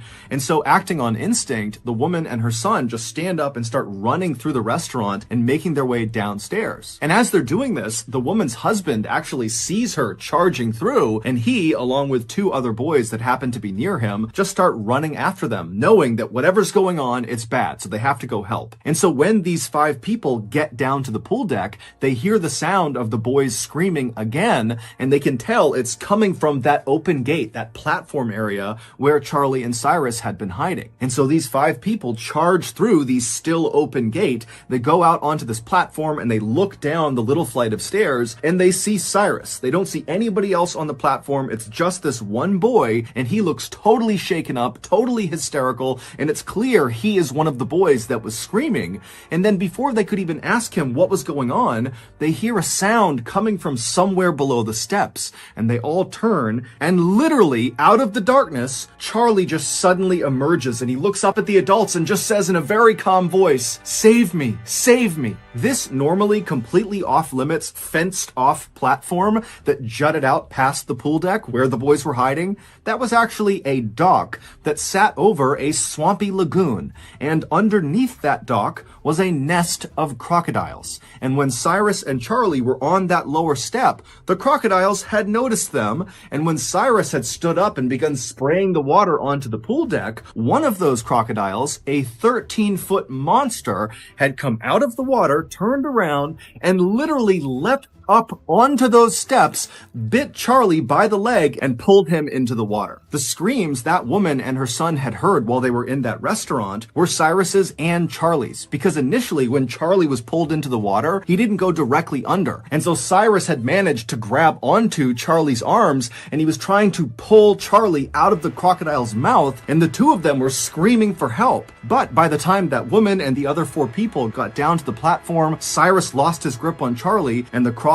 and Charlie went under the water. And so those 5 people were standing there when the crocodile and Charlie just came back out of the water. And that's when Charlie was saying, "Save me, save me." He was in the crocodile's mouth. And when these 5 people saw Charlie and understood what was going on, without any hesitation, the adults leapt into the dark lagoon waters that are clearly infested with crocodiles and began beating the crap out of this crocodile. And while this melee is happening in these dark, murky lagoon waters with crocodiles everywhere, someone had gone into the fondue bar and told Jennifer, "Your son's being attacked by a crocodile." And she instantly leapt up and just ran across the restaurant, knocking anything over that was in her way. And finally, she got downstairs to the pool deck. She went through that gate out to that platform, and she saw her boy. Charlie was laying on his back, surrounded by totally frantic and hysterical adults. Charlie's leg looked like it had been through a meat grinder,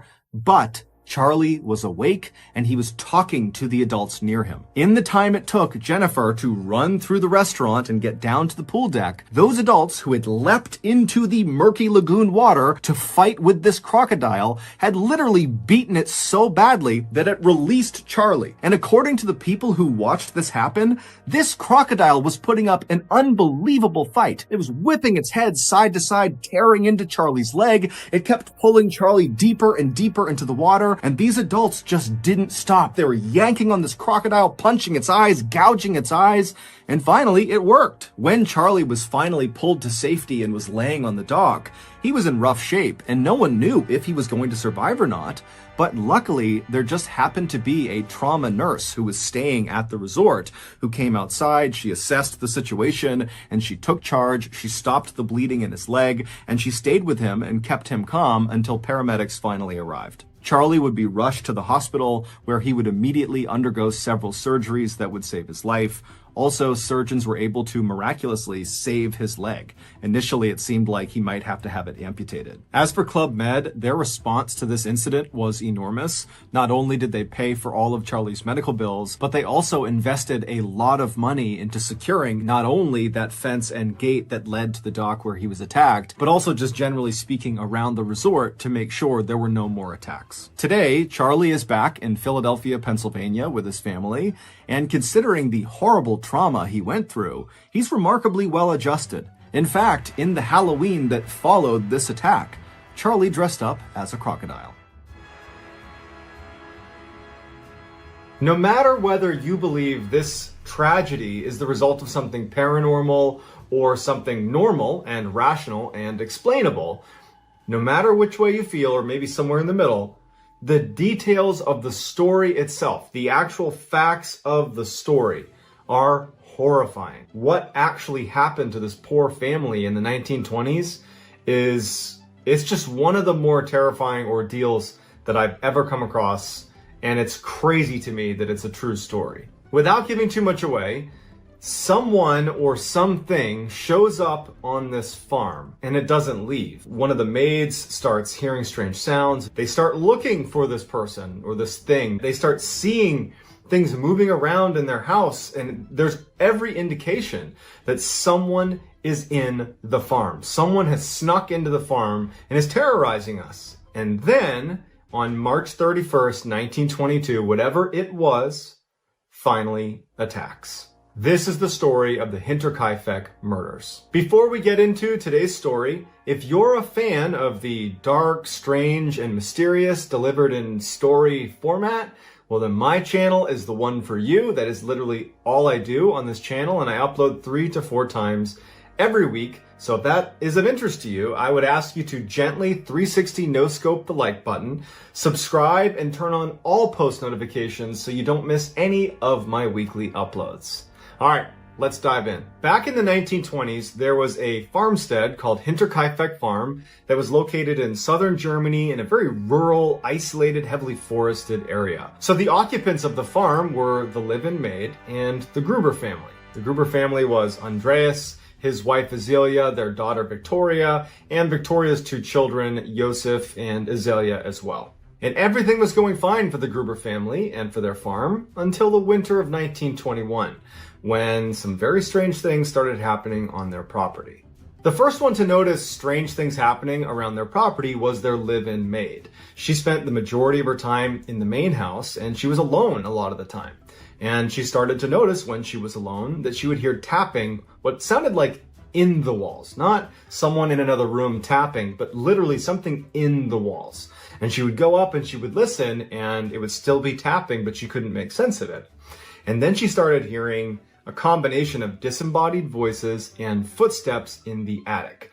And when she started hearing those footsteps and voices coming from the attic, she ran and told Andreas to say, hey, someone's in your attic. Andreas would go up. Even though he was skeptical, he'd go up to the attic and he would look, and not only is no one there, but it was this totally open space up there. There wasn't really anywhere to hide. There was no one up there, and there was no sign of anybody having been up there. There was no food. There was nothing. And so over the course of several weeks, the live-in maid kept saying that at night she'd be laying in bed and she would hear footsteps and voices from the attic. She'd hear tapping in the walls. She would tell Andreas, and then Andreas, he'd be frustrated with her because he didn't really believe her, and he'd go charging up into the attic and nothing would be there. And so she was just not having it. She'd been working with this family for a long time. She did not feel convinced that no one was there. She really thought this place was haunted.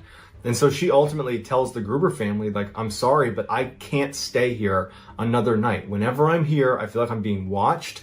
And at night, I can't sleep because of the footsteps in the attic and these voices. I know you've checked, but I can't be here anymore. And so she quits. And it really catches the Gruber family by surprise because they rely on her help. And so they're kind of thrown for a loop because they have to replace her. And so she leaves, and now they need to go find a replacement. Over the following 6 months, they would not find a replacement, and it would create an increased workload for basically everybody on the farm, which led to a higher stress level. Everybody's kind of on edge. You know, the departure of the live-in maid was a really big deal. And so you got to put that in perspective as you hear what happens over the next 6 months. At first, after the live-in maid had left, no one reported hearing any strange sounds around the house. You know, they were so busy that they didn't even have time to consider if there was any sounds in the house that they didn't recognize. But eventually, Andreas would later admit that he started hearing the tapping sounds and the footsteps in the attic and the disembodied voices, and no one's there. And so now he's becoming paranoid, and he shared his paranoia with the rest of the family, who's now also hearing these sounds and these disembodied voices and the footsteps. And despite checking and now searching the whole property, like they've begun to actually do a full-blown investigation. Everyone's just stressed. They don't know what it's coming from. They're mad at each other for like becoming paranoid. And so they just continue on with work and try to put it out of their mind that they're hearing these strange sounds. But the activity in the house would only intensify. What was initially just strange tapping sounds and what they thought were disembodied voices turned into things going missing around the house. Most notably, a set of their house keys went missing. And there's only so many people there. There's really not a good answer as to why they might go missing. And they only have a couple sets. It's a big deal to lose a set of keys, and they went missing and they couldn't find them. Once the keys went missing, the family couldn't stop thinking about the strange sounds in their house and wondering if there really was someone hiding in their house. And it was terrifying. And then when young Azalea, one of the grandchildren, suddenly went missing one night, the whole family is in full panic. They go out looking everywhere for her. They're yelling in the forest. They can't find her. And then finally they find her, and she has no idea how she got out, where she went, and what even happened. She just was like, I don't know why I'm here. I don't know how I got out. She was exhausted. She was confused. They brought her back to the house, and they're trying to get her to explain why you were doing that. She can't. They go back inside, and sitting on the table is a newspaper that Andreas didn't subscribe to. No one in the family had brought. No one even in the area, it would turn out, subscribed to this particular kind of obscure newspaper. And it's just sitting in their house. A couple days after that, they noticed that someone had clearly tried to break into their tool shed, which had loads of tools in there, very expensive. There was a lock on the outside, and there was very deep gashes into the metal. It looked like someone had been, hacking away at the lock to try to break it open. But, they're living in a very isolated part of Germany where there isn't much ambient sound. And so it was strange to them that someone had been so violent with this lock, like hacking at this metal lock, presumably with something metal, and no one had heard it or reacted to it. None of the dogs had heard it, nothing. So just very confusing stuff is starting to happen around the property. But it would be what Andreas sees in the spring of 1922 that pushes he and his family over the edge from general paranoia to outright panic. So Andreas wakes up in early March of 1922. There was this huge snowstorm the night before. He gets up early and he goes to the back door of his house and he opens it up, and he can clearly see that there are footprints that have walked from the forest, which is pretty far away from his property. They have quite a bit of acreage. There's footsteps that are clearly coming out of the forest all the way up to the door that he has now just opened. And he's looking down at these footprints, and there's no return set of tracks. And so he's thinking to himself, well, whoever walked up to my house came into the house. So he shuts the door and locks it and immediately goes and wakes up his family and says, hey, why are there footprints leading up to the back door? Because there's no footprints going away. Someone came to the back door and apparently came inside. His wife, his daughter, the grandkids, no one has a clue. The maid, nobody knows. They say, hey, we've been asleep. We have no idea. So now Andreas, he's obviously thinking about the strangeness that's happened in his house over the past couple of months. And so he's worried. So he opens the door back up and he looks and he's studying these footprints and he's like, I just don't get it. You have to turn around and walk back. Otherwise you're here. You're at the house. He shuts the door and he walks around his house. He looks at all of the different exits to his house. So he looks to see if there's exiting footprints, which it's scaring him thinking about it, which means someone would have come into the house and jumped out a window or gone out another door, but he's just checking. And as soon as he makes sure there's no other footprints, he does a scan of his entire house. Because now he's convinced that someone's in his house. He goes to the attic. He goes all around. He's yelling. He's looking everywhere. There's nothing. There's no one in the house. The family's concerned, but there's no one in the house. So he keeps everything locked.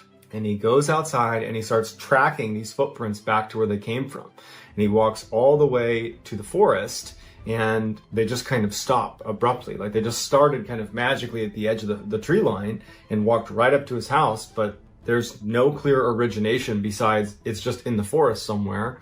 And there's also no clear sense of what happened once they arrived at the door. So after doing one more loop around his property, he goes in the barn, he goes in the shed, he goes back in his house, he's checking the attic, he's looking everywhere, and he can't find any indication that some stranger is here.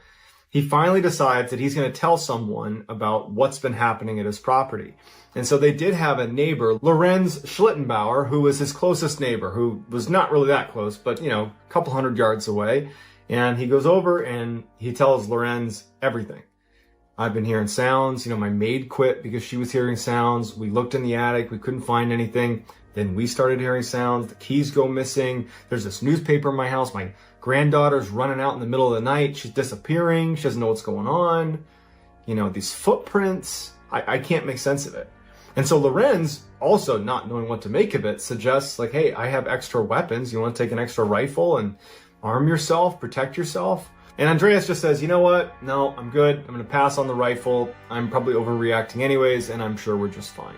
But it would turn out he was not just fine, and he probably should have taken up Lorenz on the offer. So just a couple of days after speaking with his neighbor about the weirdness happening on his property, the Gruber family got a little bit of good news, which was they finally were able to locate another maid, a live-in maid, to come stay with them to replace the one who had left because she believed the place was haunted. And so a few weeks later, on March 31st, 1922, this new maid shows up to Hinterkaifeck. But unfortunately, this would also be the same date a horrible tragedy unfolds at the Hinterkaifeck farm. Over the course of 24 hours, someone or something was in the barn on Hinterkaifeck and was able to silently lure in members of the Gruber family one by one.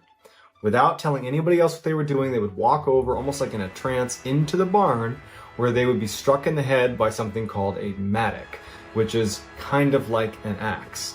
Blow to the head, and they're down. As soon as they're down, whoever was in there, whatever was in there, would take their bodies and move them to the corner and lay them down, kind of square them up against the corner of the barn, and then cover them with hay. And then as soon as they were deceased, he would go, whatever it was, would go back and lure in the next person. So over a whole day, each of these members of the family are being lured into this barn where investigators, nobody knows what it was that was luring them in. They weren't scared when they went in. Their guard was down, and they would go in and then get hit in the head with this mattock until there was 4 people stacked up in the corner. And at that point, the remaining 2 people on the farm were still in the house sleeping, and whoever was doing this went into the house and used the mattock to end their lives as well. 4 days later, on April 4th, a repairman who was scheduled to come to the Hinterkaifeck farm shows up to repair the feeding machine. He goes to the door, he knocks on the door, and it's locked. And, he can see lights on inside. He can hear the dog barking inside, but no one comes to greet him. Now, the feeder was outside of the main house, and it was actually on basically a public area of the farm. So he didn't need, them to physically get to the feeder, and he knew how to fix it. So after trying the front door, going to the back door, looking in the windows and seeing lights, hearing the dog, but everything's locked, he just said, you know what, I'm just gonna do the job. So he goes into the area where the feeder is. He does the repair, and as he's leaving, he notices that the dog that was barking, that was inside the house, is now outside the house tied up. And so he goes over to that section of the house thinking, oh, well, now I'll knock on the door. Someone's sure to see me. And again, no one comes to the door. And the back door, that clearly must have just been opened to let the dog out, is locked again. And so he's like, man, that's odd. And so instead of just leaving, he finishes the job with the feeder, and he goes over to Lorenz Schlittenbauer's house, the neighbor, and he says, hey, just so you know, I was just over at the Gruber family's farm. I fixed their feeder like they wanted me to, but no one was there, but maybe somebody was there because the dog was inside, then it was outside. Don't know what's going on, but can you just let them know that I was here because I couldn't get in touch with them. But it prompts Schlittenbauer to go check on the Grubers because they haven't seen him in a couple days anyways, and so they figure they'll swing by and just make sure everything's okay. So they go over to Hinterkaifeck, and, the lights are on in the house, the dog sure enough is outside, the doors are locked, and they see that the barn is actually open. So they go over to the barn, and in the barn, at first they don't see anything, but in the back corner underneath some hay are 4 of the bodies of the Gruber family. They go inside and they find the remaining 2 bodies, and no one else is there. Although there was signs of someone recently eating in the kitchen. The fire was lit. It was like the house was being lived in at that very moment. Although to Schlittenbauer and anybody that was there, they have no way of knowing that it's been days since the Gruber family had passed away. And so they end up leaving and getting in touch with authorities. So the police show up and they're able to determine with relative certainty that the tragedy took place on March 31st. But for 4 days afterwards, someone lived in the Gruber house, slept in their beds, ate their food, lit fires, lounged around inside. They played with the dog. They milked the cows. I mean, they lived in this house. They ran the farm for 4 days. And other neighbors would even say that, yeah, we saw smoke coming out of the chimney on, April 3rd and April 2nd. And so it was confirmed that someone had been staying in this house, which is so creepy. And so the police are a little bit baffled, and they're like, okay, well then it was probably a drifter. Target of opportunity. They probably saw this isolated farm and they probably were going to rob them, stay there a little bit and then leave. But when they searched the farmhouse, there were large sums of cash that were just out practically in the open, like barely hidden, that had not been taken. And anybody that was robbing the place would have taken the cash. And so probably wasn't a robbery, which leaves maybe a crime of passion. But they were like, what's the motive? And unfortunately, Andreas was not particularly well liked in the town that was nearby. And so there was lots of people that didn't like Andreas, which made it really hard to whittle it down. So they started just interviewing like crazy. They're talking to hundreds of people that were in connection with, that could be connected to this, but they're getting nowhere. They did feel like Lorenz Schlittenbauer was probably the best suspect, because he's right there, he's right next door, he's their neighbor. And in fact, he had wanted to marry Victoria, the daughter, and Andreas had told him outright no, and they thought that could be a reason. But like the big issue with Lorenz Schlittenbauer being the primary suspect is, he had a farm to keep and a family to take care of. And so how could he have committed this crime and then ran the Hinterkaifeck farm for 4 days and lived there and slept there without his family knowing? And his family's like, no, he's been here with us. And so the police, they aren't able to solve it. They don't really have any decent suspects. And so they kind of leave it with, well, whoever did this probably had been there for about 6 months, potentially, before they committed the crime, and then stayed there for a few days afterwards and then vanished. And to this day, they have not been caught. And they even reopened this case in 2007. But they found that, despite the number of suspects and despite the evidence available, it just wasn't enough to provide any sort of clarity on what actually happened. So it remains a huge mystery. So like any other high-profile unsolved mystery, there are literally hundreds of potential explanations for what could have happened.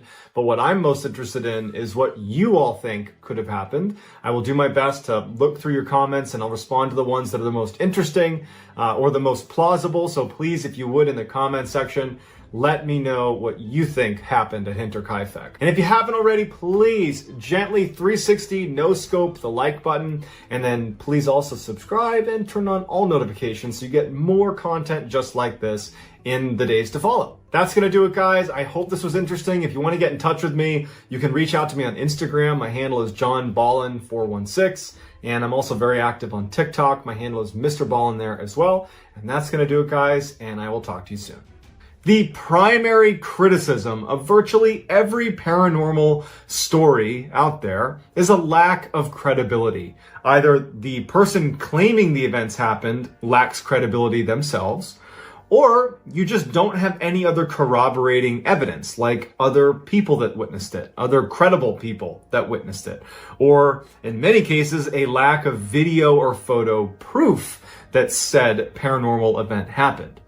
But in the case of the story today, you not only have a highly credible witness, a NASA robotics engineer, you also have other corroborating witnesses that are from that NASA engineer's family that were there and witnessed it with him.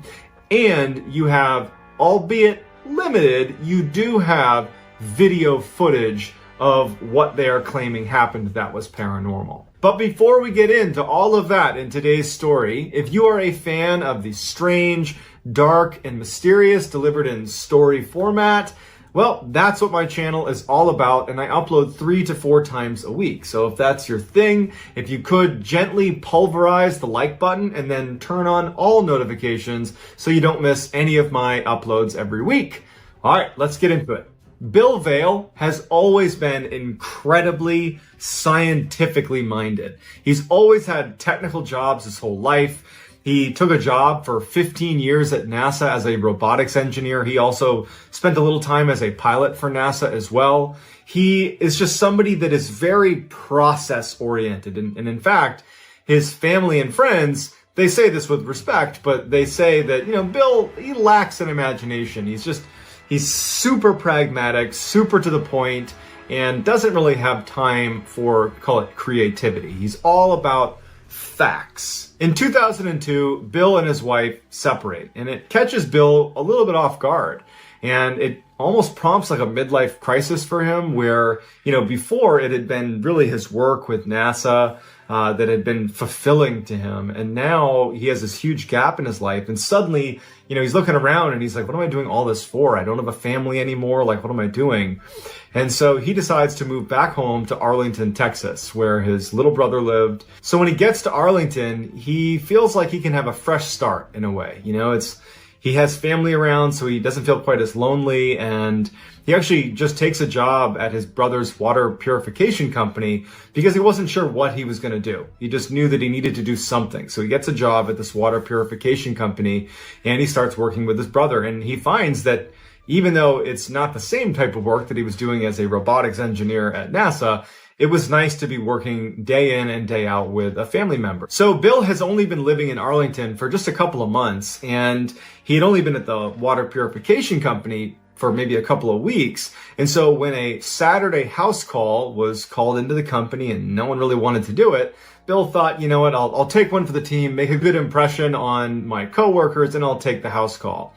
And what it involved is part of Bill's job was to go demonstrate how to install and use this water purification system in customers' home. The dispatcher for the water purification company said to Bill, she goes, hey, listen, this is a little bit weird, but the person who called was adamant that you be there at 5 o'clock, not a minute earlier, not a minute later. And it was probably only about 3 o'clock in the afternoon. And he's like, so what do I do?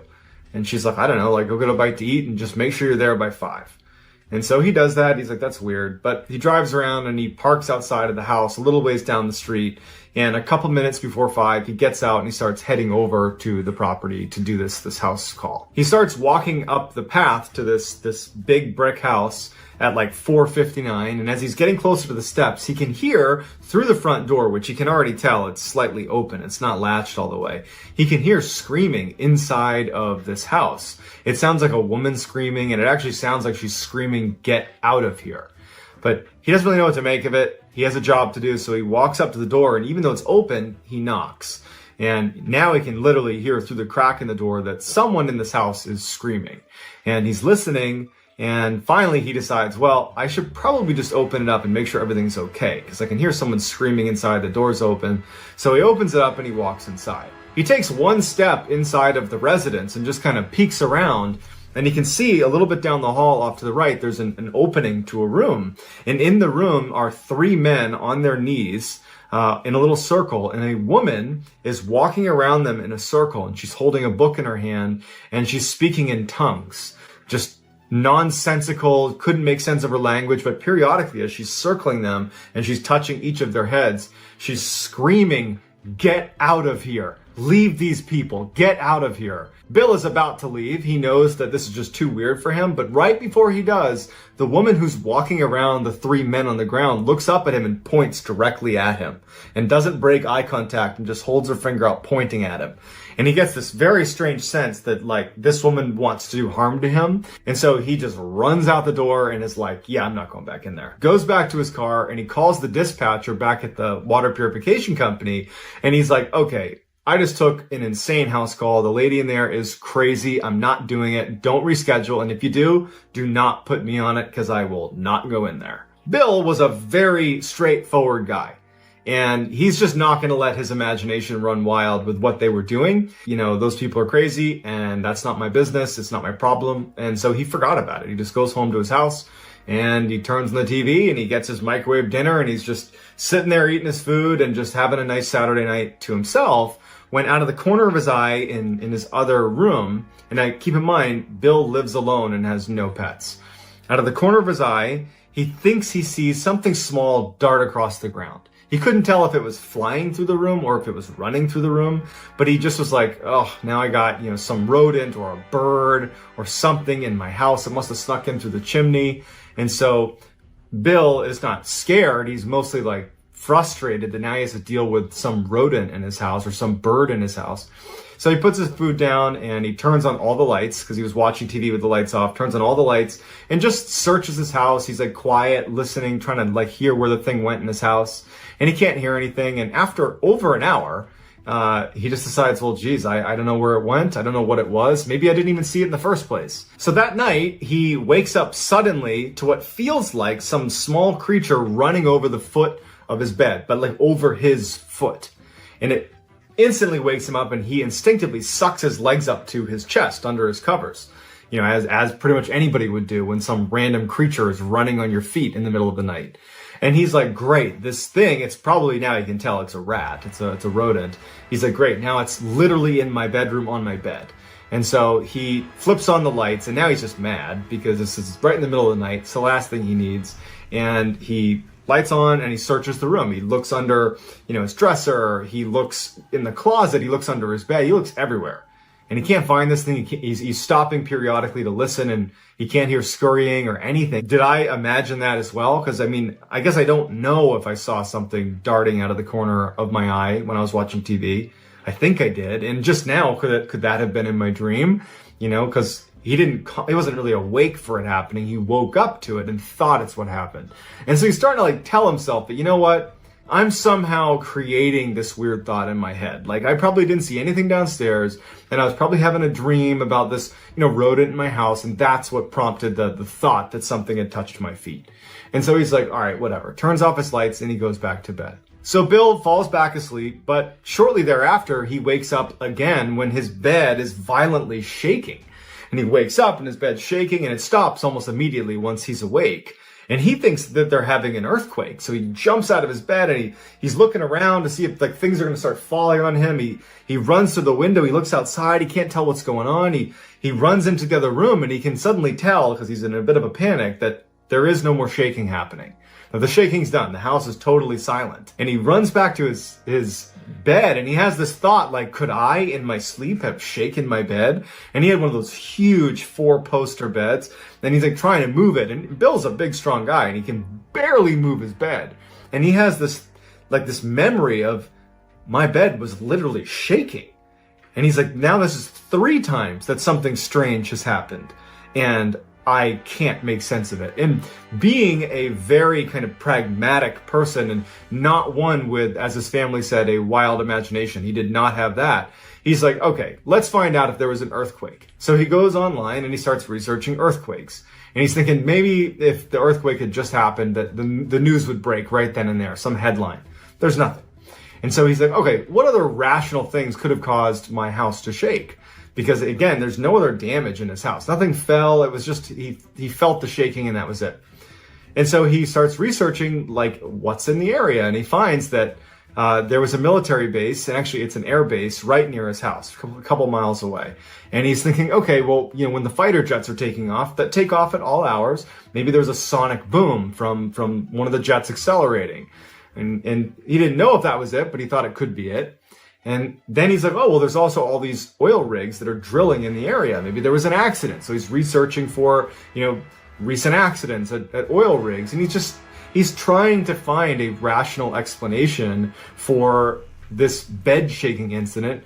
He also can't help but feel like, what happened with that thing I saw that was touching my feet? He's not connecting the two events, but he has this weird sense that either something's wrong with him and he's losing his mind, or something really weird is happening in his property. So as he's trying to find this rational explanation, his internet goes out.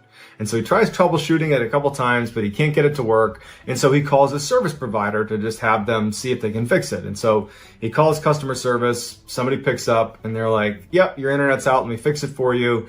Let me put you on a brief hold. And so they put him on hold, and as he's sitting there listening to elevator music, staticky sounds started coming through the receiver, and he's just noticing it. It's nothing significant. But then a voice comes into the phone that is speaking in tongues, nonsensical language, and it sounds almost threatening. At some point, Bill is just totally unsettled by this voice, because it's just going on and on. He's been on hold now for 2 minutes of this weird voice. He just hangs up. And in just a couple of seconds, he gets a call back from the same customer service rep that he had just been speaking to. And he had an accent, and Bill picked up on it and said, hey, was I just talking to you? And the customer service rep was like, yes, sorry, we got disconnected. And Bill says, did you hear that voice? Did you hear that strange voice on the phone? And the customer service rep, who's mostly operates on a bit of a script, kind of deviates for a second and says, actually, yes, I did hear that. And I was actually trying to figure out how that could have been possible because we use a very secure phone line when we talk to our customers. And there's really no way for someone to actually block my ability to speak to you. Like, even if someone was on the call, you would still be able to hear me. And I was trying to yell to you and you weren't hearing me. So I don't know how that would have happened. But I definitely heard the voice. I don't know what that was, and we're so sorry. So both of them are definitely weirded out by it. But, the customer service rep, he's got a job to do. And he's like, hey, your internet works again. Thanks. Talk to you soon. He hangs up.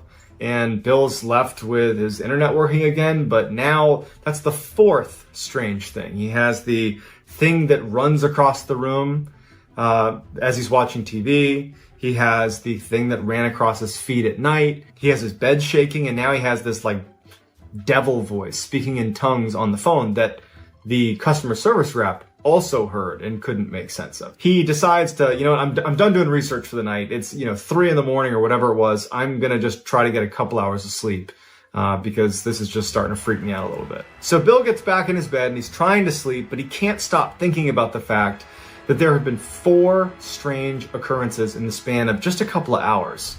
And he can't help himself but start to feel a little bit worried that something that he doesn't understand is going on, something bad is going on. And as he's sitting there desperately trying to sleep, he swears he can hear some sort of sound underneath his bed. He knows it could be his mind playing tricks on him, but it doesn't matter. He thinks he hears it, and it's now he's officially spooked. Like a child, he pulls the covers over his head, and he's just laying on his bed with the covers over his head, just basically trying to convince himself, like, this isn't happening. There isn't anything under your bed. Just relax. Nothing's happening. He's got his legs sucked up, up near his chest. He's just under his sheets. And the way he was positioned is he had left a light on in his room, and there was a light basically beaming down onto the sheet that was over the upper part of his body. So there's a little bit of light into the cavern under his sheets. And so he's holding it up over his head. And as he's sitting there, like trying to tell himself that nothing's going on, he looks down towards the foot of his bed under his covers, right? And he sees a hand slowly reaching up from the side of the bed, come up and try to grab his foot. And it just misses and then retracts out from under the bed. Bill literally leaps out of bed, flips on every light, and is now in just absolute crisis mode. He immediately is like up against the wall, doesn't even want to look under the bed, but eventually he does. He kind of pokes under, nothing's down there. He looks around his room, there's no sign of anybody in the room, and now it's like, okay, you've had so many strange occurrences, and none of it makes sense. Like, what are you going to do? And he had no idea. So Bill does not attempt to go back to bed that night. He goes downstairs, flips on every light in his house, starts drinking coffee like he's awake. He's like, I'm not doing this tonight. And so he stays up the rest of the night. So the next day, Bill just tries to have a normal day. He doesn't want to think about what happened the night before. So he goes to work like normal, doesn't tell anybody about it. Again, Bill, he's a straight shooter. He's not about to be, the former NASA robotics engineer that's like, hey, let me tell you about the paranormal stuff that's happening in my house. He's doing everything he can to not think like that.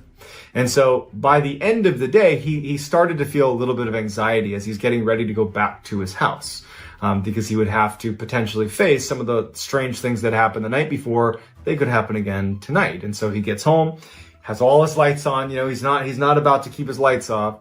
And he's sitting in his chair. He always sits in the same one where he was watching TV and saw that thing dart across the room. He's sitting there and he's eating his microwave dinner and he's watching TV. Again, all the lights on in his house. And he looks down for a minute to get another bite of food. And when he looks up, a bottle is zinging towards him. And he moves his head out of the way and it hits the wall beside him and it breaks. It's a glass bottle and shatters on the ground. And then all the lights in the house go out. So Bill runs to the closet where he knows he has a flashlight. He opens it up, reaches for the flashlight, and as he's about to pull it out, he hears in the closet, towards the top of the closet, this loud slamming sound. And he had a couple pretty heavy boxes on the very top shelf in his closet, and it sounded like someone had almost lifted one up and then slammed it down on the top shelf. But obviously he didn't do that, and it totally freaked him out. He grabs the flashlight, shines it in the closet. There's no one in there. There's nothing in there. And he backs out, and then the lights come back on. And his heart's racing because he knows what just happened. Someone just threw a bottle at his head. Someone just slammed something in his closet, and he's in full panic mode. And so the only person he can think to call is his brother, because he's not prepared to go to the police, because the things he would need to describe are kind of nonsensical sounding. But his brother, who's very rational, equally kind of pragmatic in his approach to everything, he calls his brother and he's like, get over here. I got some weird stuff happening in my house and I just need a sanity check. And so his brother, Bob, his younger brother, Bob, he comes over. And as soon as Bob gets there, Bill is like, he had never had a discussion about the paranormal with his brother before. So he's just like, all right, this is going to sound weird, but Bob, I need you to just go in this closet and just go in the closet. And Bob's like, what in the world are you talking about? And Bill's like, please, just go in there. I'm going to shut the door and I want you to just tell me what happens. And so Bob's like, all right. Bob goes in the closet. Bill shuts the door behind him. Bill's just out there waiting. And Bill calls to Bob, hey, turn off the light. There's a little pull string, little tiny light bulb. Turn off the light in there. So, Bob's like, all right, turns off the light and it's pitch black in there. And so at the time, Bob would not tell Bill what happened to him in the closet. Mostly because if you put yourself in Bob's position, he doesn't have any of the context. He doesn't have anything that happened. He's never experienced anything like this before. And so what he experiences, he kind of chalks up to probably his own doing. He doesn't think that someone did it to him. And so what happens is he's in the closet and he feels something hit his leg. And he thinks, oh, I must have knocked into something that hit my leg, like a pair of shoes or something. And he's just standing there. And then something hits him hard in the face. And he thinks, oh, I must have hit something on the top shelf that fell and hit me in the head. But the two things combined, it did unsettle him a little bit. And he consciously decided, I'm not going to tell my brother Bill that this happened because I'll only feed into his own paranoia right now. And that's not what he needs. Opens the closet, gets out, and he's like, you know what, Bill? Nothing happened in there. You got nothing to worry about. There's nothing in here. And so he leaves, and Bill is left kind of crestfallen because he feels like he really didn't do a good job conveying to his brother just how much had happened in the house so far. He basically said, I've heard some strange noises, go in the closet. And then nothing really happened. So he feels like out of his element. He just feels like he doesn't know how to handle it. And so he has only one other person that he feels comfortable kind of letting in to this situation, because it was just kind of embarrassing for Bill. I mean, he's this esteemed NASA employee. The last thing he wants is to have somebody think that he's like losing his mind a little bit. But he has his friend Michael, who is a sound engineer that worked for a couple podcasts. And when he calls him, Bill doesn't even really know what he's going to say to Michael. He just needed to talk to someone, like a friendly voice kind of thing. And he calls him, and Michael's a little bit surprised to see Bill calling him, and they have a little bit of small talk. And Bill says to Michael, I don't know how to approach this with you, but I moved to Arlington, and I got some weird stuff going on in my house, and I guess I'm just telling you because I don't know what else to do. And so Michael's like a little bit caught off guard and is a little bit just worried about his friend. And he starts asking him some basic questions, just, well, what have you heard? Like, what have you seen? Just not really sure if it's even remotely worth exploring, but just asking some basic questions. And as they're having this exchange, the voice that came on the phone during the call to the customer service rep for the internet provider came on the phone.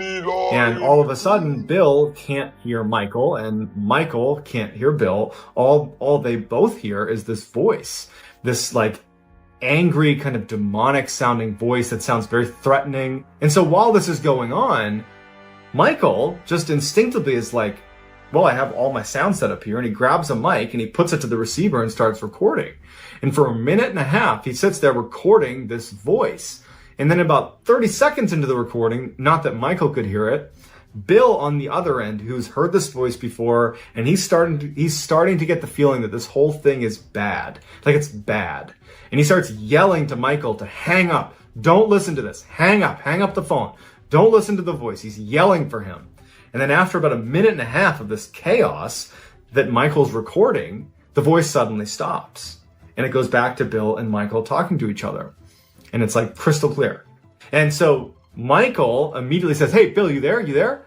And Bill's like, yeah, I'm here. I was trying to get you to get off the phone. You can't listen to this stuff. I don't know what it is, but it's bad. And Michael just goes, no, listen, I recorded that. Here, let me play it back for you. And so he starts playing it back. and it's silence. Except for when Bill was yelling to Michael, don't listen to it. Hang up, don't listen to it. And Michael is yelling in the beginning to Bill like, hey, what is that? What is this? But then it's all silence in between. So they aren't speaking to each other, even though they're on the phone with each other. And they hear something, but the recording only picked up their voices, not the demonic, possessed sounding voice. At this point, Bill is starting to get a little bit scared. Maybe he wouldn't admit to it, but he's alone in this house and all this strange stuff is happening. And he just decides that he's going to invite his brother over for dinner. And Bill is in the chair that he always sits in, and Bob and his wife Cindy are on the couch, and they're kind of having a nice time. Bill recalled feeling, it was just nice to have other people in the house. And they're watching TV, and as they're watching TV, suddenly Bill just stands up and kind of runs over to the room where he had originally seen that thing dart by, this rodent or whatever he saw. And Bob and Cindy obviously see him get up and run over, and they're like, hey, what did you see? What was that? And Bill's like, okay, I don't know how to describe what I saw, but I saw this thing that's in my house. And, Bob, I brought you over here because I've just been seeing this animal or something running around my house, and I swear I just saw it. And he goes, hey, look, Bob, sit in my chair, because it was the only vantage point into this room. The couch where Bob and Cindy were sitting, they couldn't really see into this room. And he goes, just listen to me.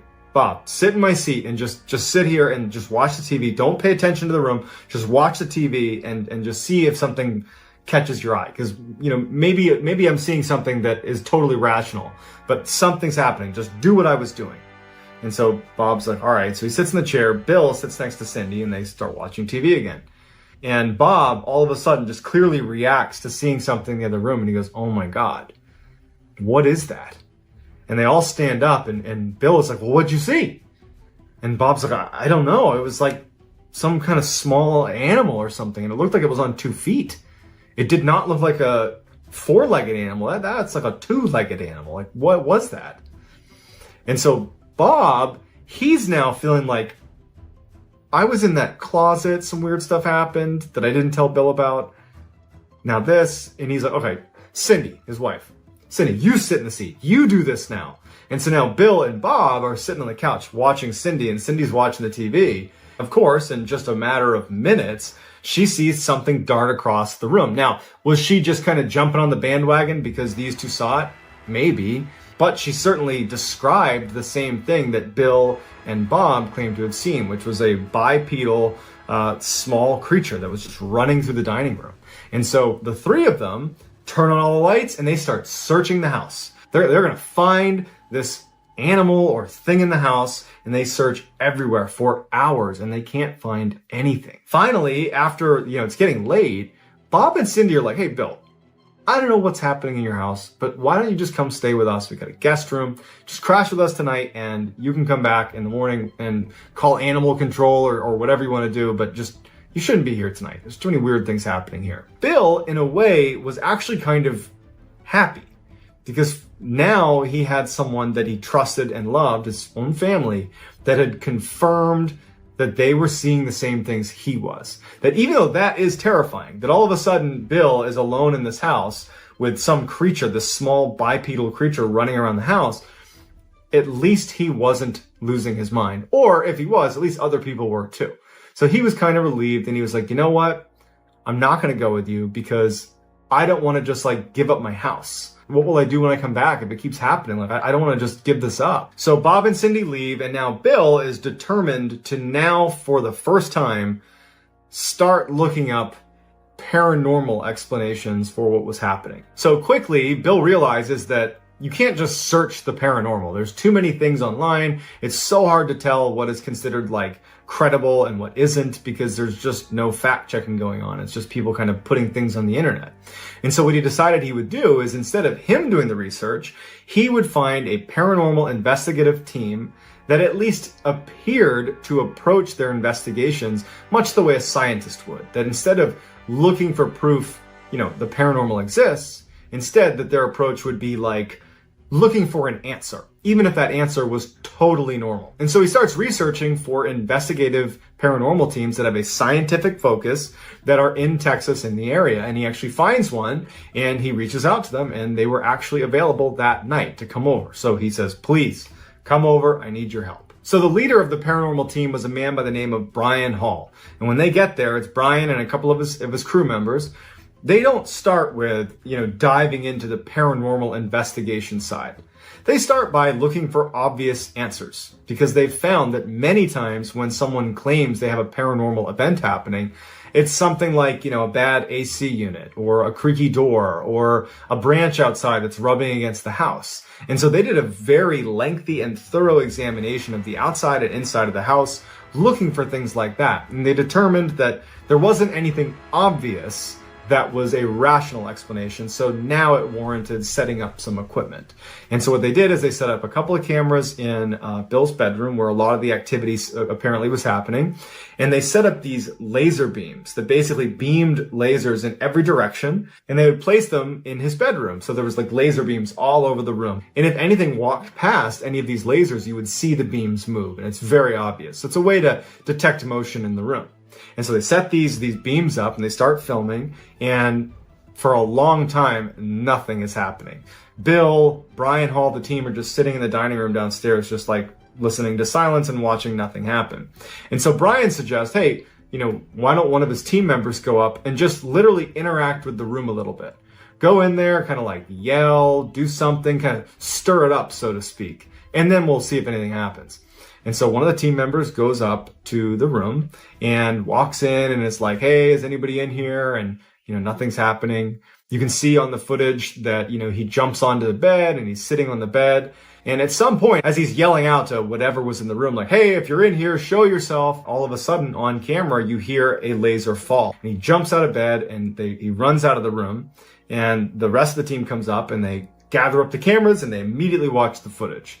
And as they're watching the footage, you can see this mist that begins to form in the room that the team member who was in there just didn't see. And the mist starts swirling in front of the laser beams on the camera before you hear off camera one of the laser beams falling to the ground. So at first they're just kind of dumbfounded and they're like, well, how did the mist get in there? Like, what is that? And is it possible that perhaps the laser beam rolled off a table or something? Maybe it was positioned in such a way that it could have rolled off. And so what they did is they raised the sound levels inside of the actual video, and they made out a couple of words.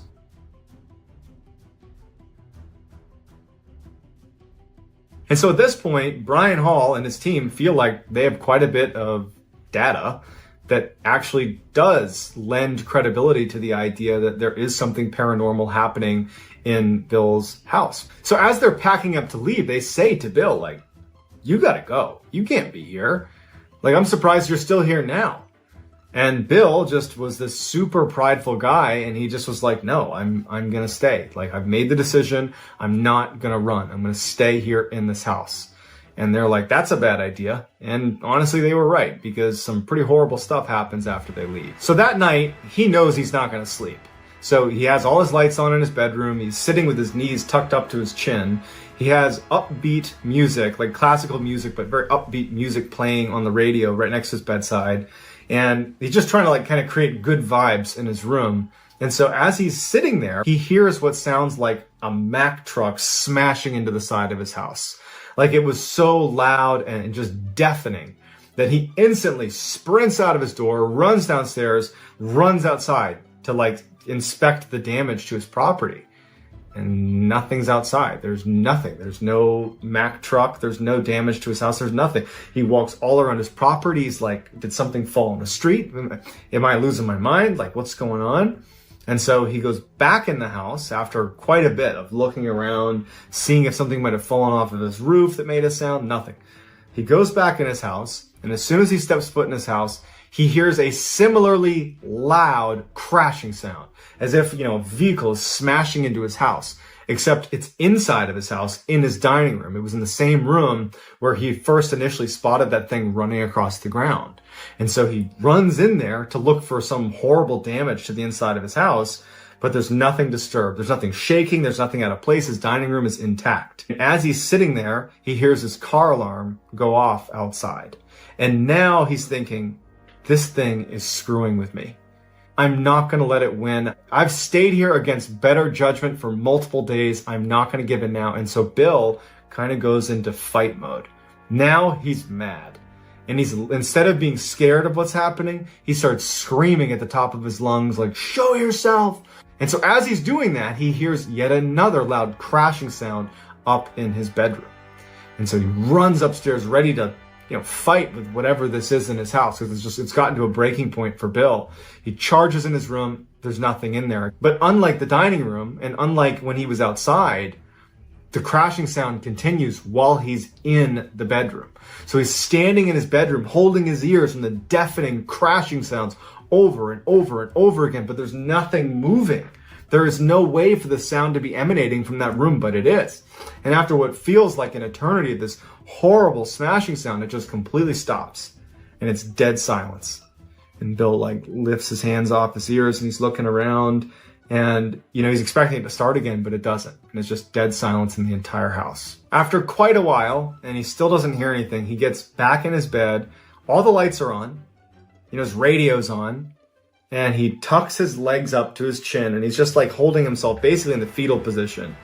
And he is, at this point, he's now just petrified. He had his big fight moment, but I think he's now thinking that this thing was just challenging me back. It's basically saying, I can do whatever I want to you. And you can't touch me. I can do whatever I want. You can't touch me. And he's realizing that maybe he could have made it worse. And he's sitting there knowing he's not going to sleep. It's still the middle of the night. And he starts hearing a noise that sounds like maybe shuffling of feet. Something's moving around underneath his bed. And as he's sitting on his bed, at the head of his bed near his pillow with his feet tucked in, he looks at the foot of his bed and this huge, just wide, 6-foot-tall black figure emerges it's bright in the room. This black figure emerges at the foot of his bed. It's got this huge tooth coming out of its mouth, and it gets into this jerky position and starts moving towards Bill. And it gets right in front of him, and it puts its face right against Bill's, and then grunts, and then disappears. Bill continued to see this horrible black figure in his house, and it continued to kind of challenge Bill. And Bill stopped challenging it back. And so Bill started waking up with these scratches on his chest. He was hospitalized a couple of times, prompting the hospital to do welfare checks on Bill because he was showing up with these mini heart attacks because of the stress that he claimed was from having this stuff happening to him. And, his family's so concerned. And it wasn't until Bill started really doing some aggressive research on demons that he read about exorcisms. And he remembered that when he showed up for that house call, a lot of the language that he was hearing coming from that woman who was screaming, leave these people, leave this house, it sounded like an exorcism. And he was thinking that, do you think it's possible that the exorcist knew that she needed another host for these demons? And so she planned it so that she would have this water purification person show up right at 5 p.m. so that she could be at the part of her exorcism where she could cast the demons onto him. After 2 exorcisms of his own to his house, it still hasn't stopped. He's still to this day is dealing with the paranormal activity in his house. And when asked why he hasn't sold his house, is he thinks that he couldn't live with himself if he ever put another person through what he has dealt with at his house. I don't know about you, but I would not have lived in that house for an additional 18 years. That just sounds like the worst. But, I'm not Bill, and so he's made up his mind that that's what he needs to do. But for me anyways, I would have left that house. I would have abandoned that house more than likely. But I'd love to hear what you would do in that situation, and I'd love to just get your feedback on this story. It's interesting when you have a story like this coming from the mouth of someone so credible, like a NASA robotics engineer who's inherently skeptical, and having lots of corroborating evidence. I'd love to hear what you all think about this particular story and whether you think this is true or just something else that's totally rational and easy to explain. Love to hear in the comments. That's going to do it, guys. In 1986, Annie and Jessica Andrews, who are teenage sisters, unfortunately lose their mother to cancer. It was a relatively abrupt death. It caught the family by surprise, and so following her death, Annie and Jessica lived full-time with their father, Brian Andrews. Now, Brian worked a lot, but with the death of his wife, he had to work even more to make sure he was bringing home enough of an income to provide for his two daughters. Annie and Jessica were hit very hard by the loss of their mother. They were very close with her. And, with their father being gone so much, those two were left alone a lot at the house and left alone with their thoughts, and they missed their mom. And so one night when Brian was out at work, the girls decide to use a Ouija board and to try to contact their mother. And they would even admit that they didn't really expect anything to happen. They just wanted some sort of connection to their mother, who they missed terribly. So they went down in the basement, they got out the Ouija board, and they have like a seance. They didn't really do much research into how to do it or what to do. They basically just started, kind of asking if their mother was here, could she give them some sign? And so they have this kind of Ouija board seance, and, nothing comes of it. Brian is not home for this. Their father's not home, and it's just those two. And after, a couple of hours of doing this seance, they ultimately put it away. And in a way, it was kind of a cathartic experience that they got to, think about their mom really intently and kind of think maybe she could be with them right then. And in many ways, the seance was a success because it made them feel closer to their mom, even if it was just for a moment and if it was artificial. So they put the Ouija board away, and the girls go upstairs and they're kind of having a low-key night and ultimately decide to go to bed. Now, their father has not come home yet, so just the girls. They're used to this. This is how a lot of nights went. And as they're laying in bed, they both start hearing tapping sounds. Now, they're in separate rooms, and they heard the same tapping sounds. And in fact, Jessica would get up and come into Annie's room and say, "Hey, do you hear the tapping sound on the walls?" And Annie's like, "Yeah, I hear it too." And they're listening, and there's silence, and they hear this kind of like tapping sound in the walls. They didn't know what it was. They'd never heard it before. And the girls, again, they miss their mother so terribly, and they were basically hoping that it was their mom. They knew it couldn't be, but they were hoping it was. And so they're like, "It's Mom. Mom's trying to get in touch with us. She's making sounds to get in touch with us. It's from the seance. It must have worked." And they start asking their mother questions like, "Are you here with us right now? And can you show yourself to us? And, are you looking after us?" Just like questions that you would imagine people might ask if they thought, the ghost of a loved one was in the room with them. And so it was scary, but it was also kind of reassuring that you have, what they believed to be the spirit of their mother looking out for them. And when their father finally came home that night, the tapping at this point had stopped, and they rushed to tell their father about the tapping they heard. And they were happy about it. They weren't scared about it. They were happy about it. And, Brian, he's worked all day, and he's grieving the loss of his wife, and he thinks that his daughters are making it up, especially because they told him about the Ouija board. And he's just thinking to himself, they're grieving. They're struggling with the loss of their mother. They're grieving. And, he felt really bad for them. And he even considered that first night putting them into therapy. Not because he was upset with them or anything, but because he's like, this is a manifestation of grief. But he ultimately said, "Look, guys, just go back to bed. I'm sure she's looking out for us. Go to bed. We'll talk about this tomorrow." And so the girls went back to their rooms. Brian didn't think much of it. He was just thinking, should I bring the girls to grief counseling, something like that. And everybody goes to bed. Now, this tapping would persist for several days. The tapping got so frequent that it actually started disturbing the girls' sleep. And every time they would yell to their father to come in and check, the tapping would stop.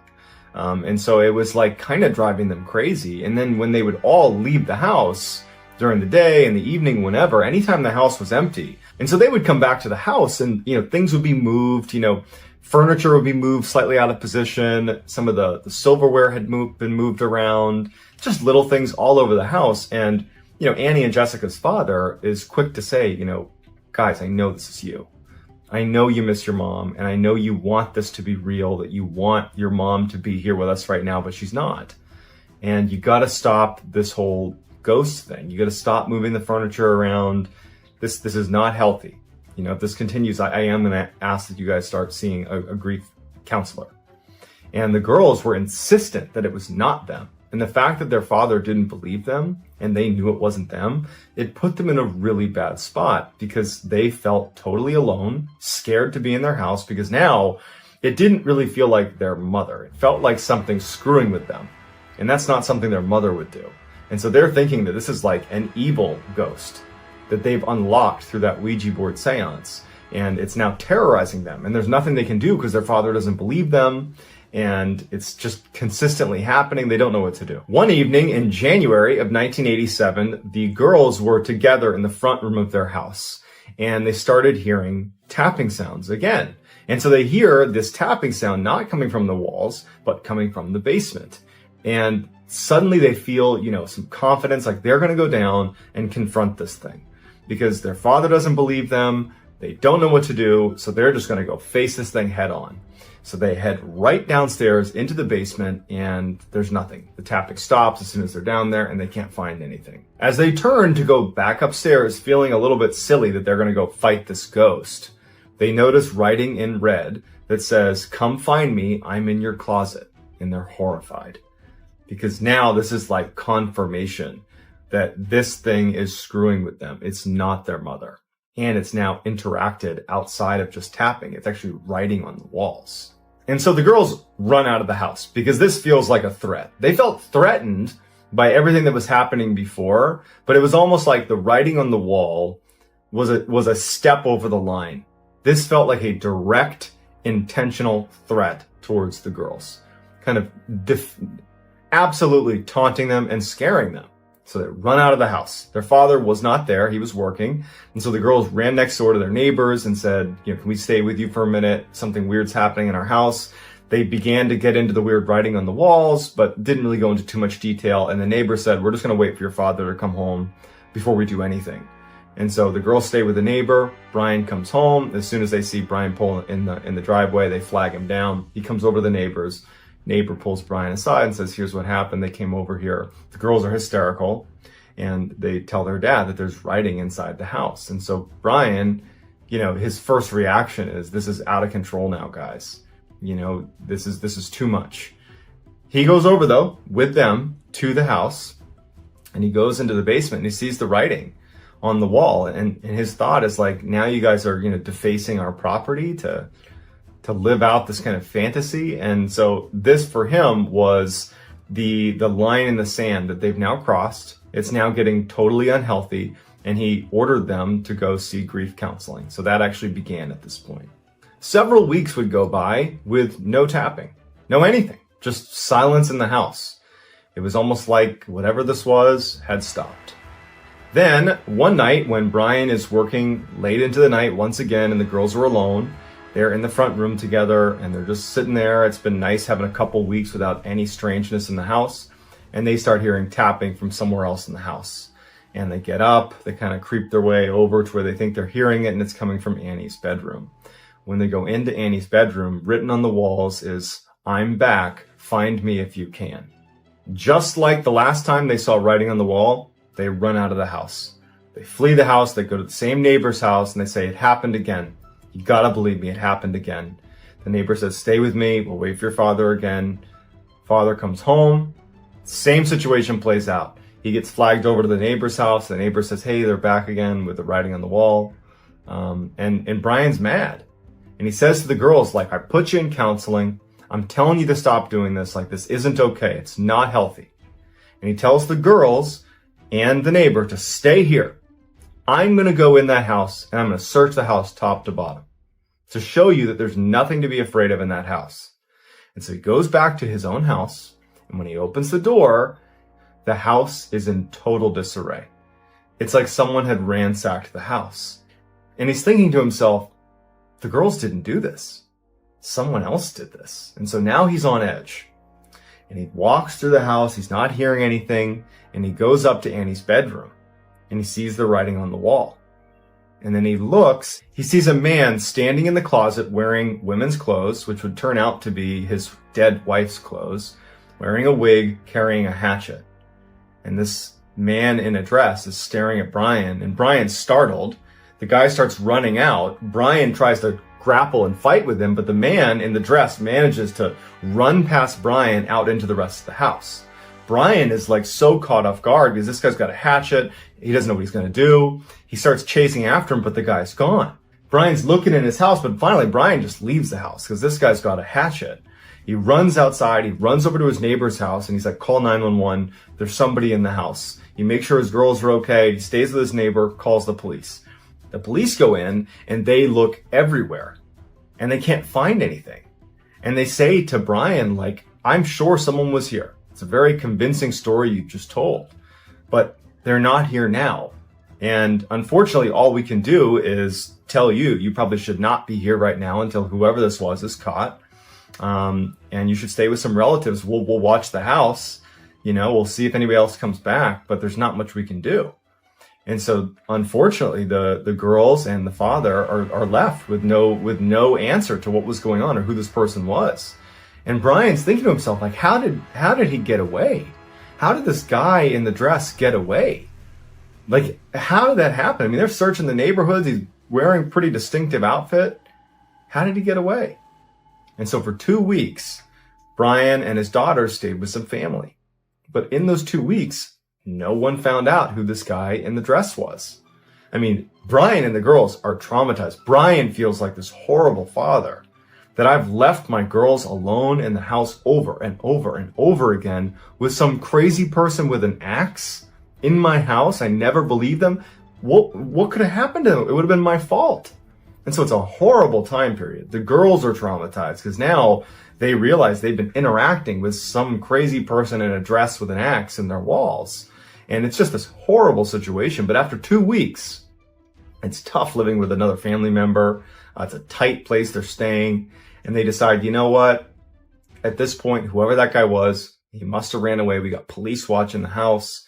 Let's just go home. Let's just go home. We'll lock everything up. We'll get a security system. There's police watching the house. Let's just go home. And so they decide, okay, let's pack up and head home. And so as Brian is driving up his street, he looks at his house and he can see that there's a light on in the second floor. And he's thinking to himself, like, I thought the police were just watching it from the outside and just kind of patrolling the neighborhood. I didn't know there'd be police inside my house. And as he's looking up at the window, about to pull into his driveway, he sees the guy in the dress suddenly walk across the window. He sees him clear as day. So he stops what he's doing and he calls the police. Police are there in a second. The house is surrounded. So with the house surrounded, police finally go inside. Now, no one's been inside the house since Brian and the girls left. They locked it up and they were monitoring it. There was no police inside the house. There was nobody inside the house, supposedly. The police, when they open up the door and go inside, the first thing they notice is not only is all the furniture flipped upside down and moved all over the place, but there are pennies glued to the ceiling. All these pennies glued to the ceiling. And there's red writing all over the house, on all the walls and weird places, just writing, strange cryptic writing. But they search the house and they don't find anything. But one of the officers who was down in the basement at one point noticed that there was a little piece of wood covering up what looked like a crawl space behind the washer and dryer. And he found that he could very easily move aside the washer and the dryer. And there was this board that when he pulled it aside, it was the entrance to a crawl space. In the crawl space, they find that someone had kind of burrowed between all of the insulation all around the house into all the walls. And there were these little peepholes in all the different rooms that whoever was in the crawl space could look into any room at any given time. And as they're searching this intricate crawl space that spanned the whole house, they find Danny LaPlante, who was this totally deranged teenager who had briefly dated Annie. Annie had broken it off with him, and so he had snuck into their house and had been living in their walls, listening to their conversations, had heard about Annie's mother passing away and had kind of adopted this "I'm going to pretend to be your dead mother" routine, and had been writing in ketchup on the walls and tapping it. He had watched them do the seance, and so he had all this stuff to work with to really spook them, and had been sneaking out and moving furniture around and sneaking back into the walls for months. And that's not even the worst of it. Danny LaPlante, after he was brought out of the crawl space, was arrested and then put into a juvenile detention center. And then when he got out of the detention center, later in 1987, for reasons that no one understands, I don't even think Danny understands, he broke into someone's house and murdered almost an entire family in cold blood. I don't know about you guys, but the idea of somebody living in my walls for 2 months, doing anything, is horrifying, let alone being Danny LaPlante, the psychopath that he was. But what really trips me out is when the police went in that second turn, when they had the house surrounded, and they find pennies glued to the ceiling and writing on the wall, and then they find him in this intricate crawl space. Like, that's straight out of a horror movie that wouldn't be scary because it's just too many weird elements. But it happened. And I just think about the trauma that the Andrews family undoubtedly has suffered, not only the loss of their wife, their mother, but imagining what could have happened to them, because Danny would go on to murder almost an entire family. Just as easily could have been them. And so I would imagine I'd be shocked if they ever got over it. That's a deep-seated trauma that, I can only hope that they were able to recover from. After 3 years of intense military training, I had become a Navy SEAL, joined my first SEAL team, which was SEAL Team 2 in Virginia, and I had joined my platoon, my 25-man platoon. We had gone through all this additional training at the team to prepare for deployment, and here I was, 3 years to the day, almost exactly, from when I went to boot camp, getting ready to deploy as a Navy SEAL to Afghanistan. But none of that training would prepare me for how intense my first couple of weeks in Afghanistan would be. So the flight to Afghanistan is pretty routine until you enter Afghanistan airspace, when your pilots let you know, hey, you've entered Afghanistan airspace. They turn the lights to red in the inside of the plane, and they get ready to descend very rapidly into the base where we would be landing. We can't afford to be in the air for any longer than we have to be because there's a risk of getting shot. So there's a super steep descent, and then they tell you to stay away from the windows, right? So you're avoiding the windows in case you get shot at. And I remember thinking, wow, this is really it. We're here. We're in a war zone. We're nosediving into bases to avoid getting shot at. It was intense, and I'm in my 20s.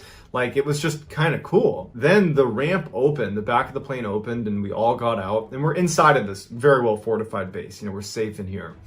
And immediately I was struck by the just stunning beauty of the landscape. And I remember looking out at all these snow-covered mountains, and I remember thinking, how is this a war zone? This is one of the most beautiful places I've ever seen. I don't think I really appreciated just how foreign of a place Afghanistan is relative to where I come from. We get out to our site, and that night they wanted to go, they being the team that we were relieving, they wanted us to go on an operation. We were going to be up in the mountains. And I remember distinctly them talking about the cave systems that were in these mountains. And I remember thinking how creepy that was, that we would be up on these mountains, walking around. It's so isolated, it's so foreign, and there could be people hiding in caves, that we could accidentally fall into one of their caves.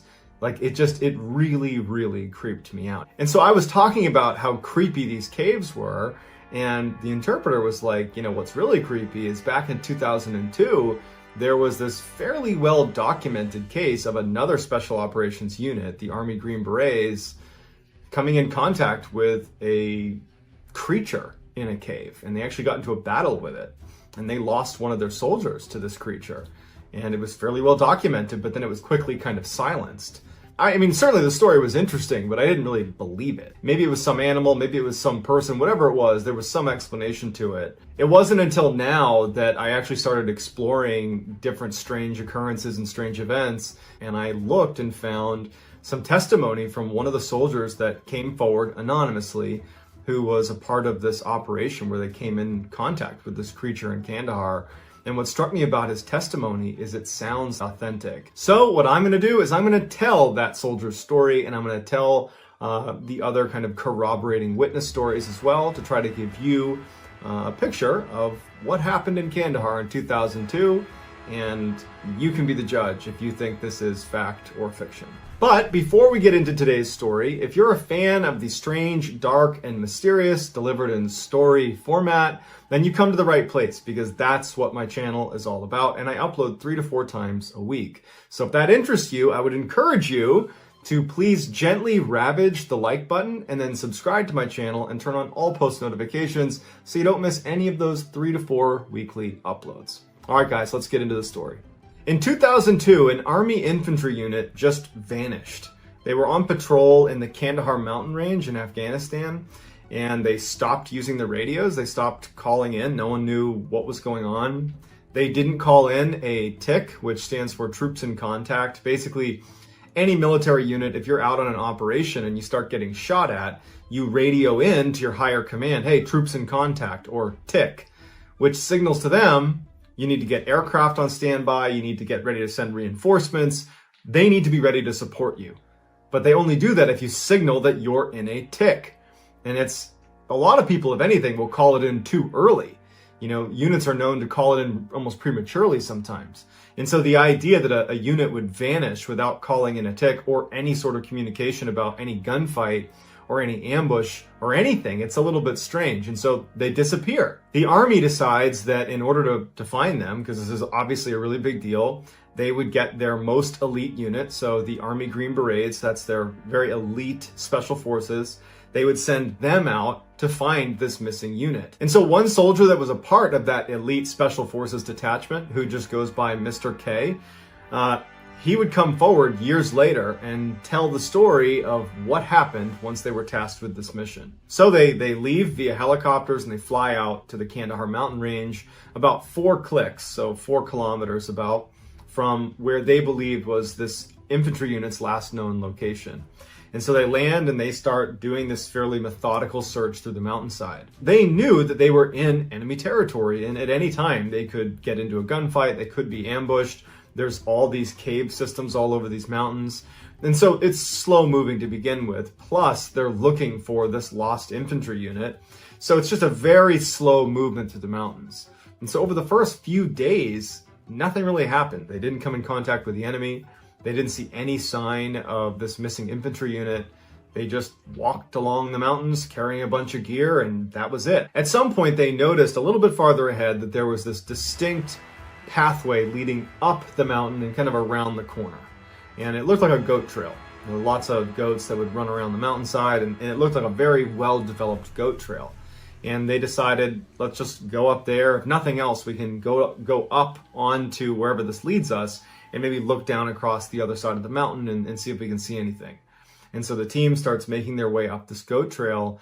And as soon as they start making their way up, they start noticing that there are little pieces of American military equipment on the ground. There are pieces of radios, like whip antennas and housing of the actual radio itself.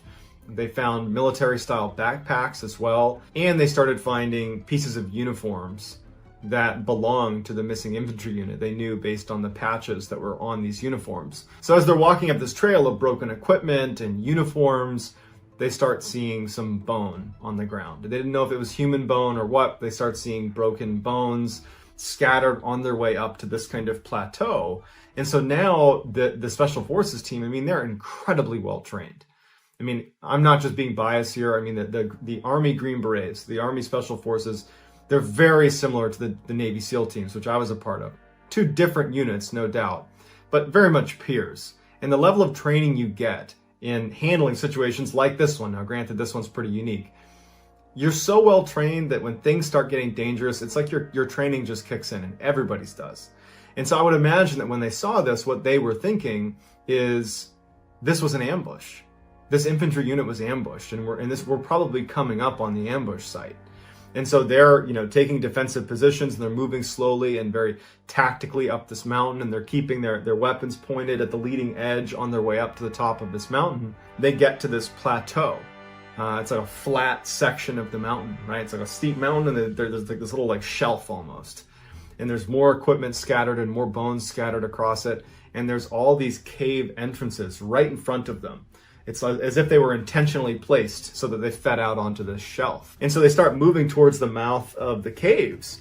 And they realize, without even getting very close, that even though the mouth of these caves are pretty large and everybody could go into the cave, there is a steep drop-off. Like you'd walk in and then it just goes straight down. And someone kind of peered over the edge and couldn't see how far it went down. And they decided that it was just too dangerous to go in there, because clearly something happened here where American lives were lost, based on the tattered uniforms and equipment. And so let's just pull back and take up defensive positions looking at the entrance to all of these cave entrances. And so as leadership goes down kind of out of the fatal funnels, if you will, outside of these caves, Mr. K, who's the guy who's told us this whole story, he said he's looking at one of the entrances to the caves and he sees a flash of movement inside of the cave. And he looks over at it. He doesn't have time to react to it or anything. And all of a sudden a spear comes flying out of the cave. This big, massive lance comes flying out, and it goes right through one of his teammates whose name was Dan. And so Dan's down. And so the whole team saw that. They didn't see who threw it, but they certainly saw the spear hit Dan. And so as they're shocked and just keeping their weapon up, wondering what's going to happen, out runs this, by Mr. K's account, a 12 to 15 foot tall man with a red beard and red hair down past his shoulders, comes charging out, howling like a war cry. He's got animal skins for clothes. He just looks super dirty. And he runs over to Dan to pull the spear out and probably use it again. And the rest of the team at this point is broken out of their shock of what they're seeing, and they start engaging this giant. And the giant didn't really have a chance to fight back. And in 30 seconds, the giant is down too. So Dan's down and the giant is down. And the whole team is like, what just happened? So after the dust had settled and all the shooting had stopped, they went to check on Dan, and Dan had passed away. And so they called back into higher headquarters, and they're trying to describe what happened. A very large, possibly human creature threw a projectile that hit Dan. And so they sent 2 helicopters out, one to retrieve Dan and the team, the other just to hoist up this very large human-like creature because they wanted to know what it was. And they struggled mightily to get the netting around this big creature. It ended up weighing over 1,100 pounds. It had 6 toes on each foot and it had 6 fingers on each hand. They load it up, they string it onto this helo, and it takes off. And the team gets into the other helicopter and they go back expecting to be debriefed as soon as they get back to base. The helicopter with the giant would fly to an airfield, and they would meet up with a crew of a C-130, which is another big military aircraft. The pilot of that craft would publicly say that he remembers seeing a 12 to 15 foot tall giant person with 6 fingers on each hand, 6 toes on each foot. And he would say that's what he saw, even though it was later redacted and made top secret. Mr. K and his team, they flew back to the base to be debriefed. And so they had to provide an after-action report. It's something done in the military. You go out, you do any operation, you come back, and you write up what happened. And so Mr. K and his team decided to just be honest about what they saw. And so they described it again in detail. 6 fingers on each hand, 6 toes on each foot.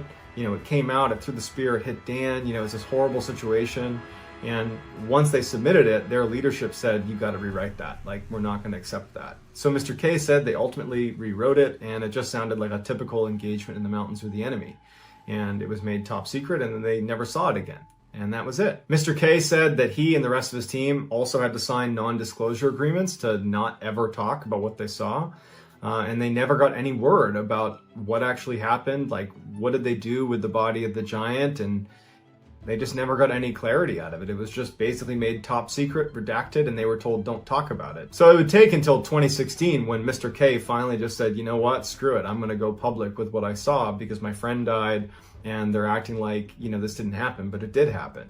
And so that's why we have this detailed report of this mission where they came in contact with the giant of Kandahar. I don't know how I feel about this story. I do think that if there was a place in the world that had the ability to mask or hide giants from being seen by the prying eyes of the human population, it would be Afghanistan. There were times when I was walking around out there that it felt like I was walking around on another planet. But either way, you do have one soldier who was killed by something out in the mountains of Kandahar, and his own teammates say this is what happened. And you have multiple corroborating witness testimony, but a lot of it's been made top secret and redacted, and so we don't really know what happened, or at least us commoners don't know what really happened. So I'd love to hear what you think happened, whether you think this totally happened and it's true, or if you think it was a hoax. If you enjoyed this story, if you would, please gently ravage the like button and then also subscribe to my channel and turn on all post notifications because I post stories like this one 3 to 4 times a week. And so if that's your deal, well, then you've come to the right place.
There is nothing quite as satisfying as a true story that's mysterious and interesting, it sucked you in, that has a killer plot twist, a killer reveal.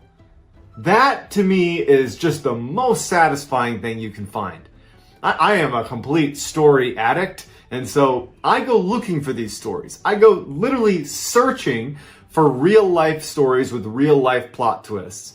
And in my opinion, the very best one is the story of the missing lighthouse keepers, and that is the story I'm going to tell today. So the too long didn't read version of this story is a crew is sent out to this lighthouse off the coast of Scotland. They're being sent out there to relieve the workers that are there, provide new supplies, and just kind of make sure everything is okay. When they get out there, nothing is okay. The 3 lighthouse keepers are missing. The island and the lighthouse are kind of in disarray. And then they find the lighthouse keeper's logbook, which, needless to say, is very strange. It has some entries in it that don't really add up. And then when you combine those entries with what some people had to say on the mainland that were watching the island, it really doesn't add up. So it creates this really epic plot twist. It's absolutely worth watching to the end, I promise. So let's get there. Off the coast of northwestern Scotland lies a stretch of 7 small islands. It's called the Flannan Isles. One of those isles is called Eilean Moor. And on Eilean Moor is a lighthouse, and that's where our story is going to be centered. But before we get into the story, Eilean Moor has some odd history to it. It's long been regarded as a place that's paranormal. In fact, on the island, basically the only people that inhabit it are the lighthouse keepers. Usually there's 3 or 4 of them, and sheep. And so sheep herders often go out to that island, and they're the ones that report hearing strange sounds and just feeling like they're being watched. It's a creepy place. And in fact, anybody that visits the island that isn't a sheep herder or a lighthouse keeper, even if they've never heard of the history of Eilean Moor, oftentimes report a very odd sense of being watched, of just not feeling right on that island. And so Eilean Moor really had developed a reputation as being a pretty creepy place. So in addition to just the strange aura around the island that basically anyone who went there reported, anybody that went to the Church of St. Flannan is its name, they reported feeling like they were being drawn to pray, that there was this overwhelming sense that you should be praying as soon as you walk into the church. And in fact, the draw was so strong, like getting on your knees and praying, that they developed this strange ritual that when you got to the island, it was customary that before you went in, you immediately dropped to your knees and crawled around the church on your knees before making your way inside and continuing to pray. So just a strange place with strange rituals. That's the scene that is set for this true life, very strange mystery. In December of 1900, a steamboat was passing by the Flannan Isles, and as they rounded their way past Eilean Moor, they noticed that the light was out. The lighthouse was not operational. And so when that steamboat finally got to port 3 days later, they told authorities that, hey, Eilean Moor is not operational. You should go check on them. And so as it happened, it was actually time to replace the lighthouse keepers that were at Eilean Moor. So Captain James Harvey gets his crew together, and he takes Joseph Moore, who's the replacement lighthouse keeper, and they head out to Eilean Moor to check on the lighthouse, check on the lighthouse keepers, but also replace them. So it was a changing of the guard and making sure that everything was okay. As you approach Eilean Moor, you would see a massive staircase coming up from the dock all the way up to where the lighthouse is. So from a distance, if you were looking at Eilean Moor, it would be fairly easy to break out anybody that was walking down the steps to get down to the dock. And since the island was really only inhabited by lighthouse keepers and sheep, the crew, Captain Harvey and his crew, as they're making their approach to Eilean Moor, they're watching those steps to see if the lighthouse keepers are going to notice them and come down and greet them on the dock, because that was customary. You always are at the dock ready to assist the crew as they come into Eilean Moor. That was just the way it was done. And so as they're making their approach, they're watching these steps, looking for signs that the keepers are coming down, because on some level, the crew that's going out to replace them, on the back of their head, they're a little bit nervous that something's wrong. I mean, they know that the lighthouse was not operational, and that's part of the reason they're going out. So they're kind of like actively watching those steps. They're looking for signs that they're coming down to the dock. And as they get closer and closer, they don't see anybody come down the steps. They don't see anyone on the dock. And even worse, no preparations were made for the next crew to come into the dock. That was something that all lighthouse keepers did. They kept that dock, up to code so that if any time someone came in, they could properly dock and make their way up. So no preparations are made. No one is coming down to greet them. So the omen is pretty bad. And so Captain Harvey and his crew, they dock on the dock, and the captain and his crew say, hey, to Joseph Moore, you go up and just do a cursory examination of the island. Make sure these guys are okay. We'll stay down here for a minute. You go check. So Joseph Moore gets out and he starts walking up this massive set of stairs where he can't see the lighthouse. He can only see the steps. It's pretty steep. And later he would say that he had this deep sense of just foreboding, like something bad is about to happen. He felt very stressed out as he's walking up these stairs.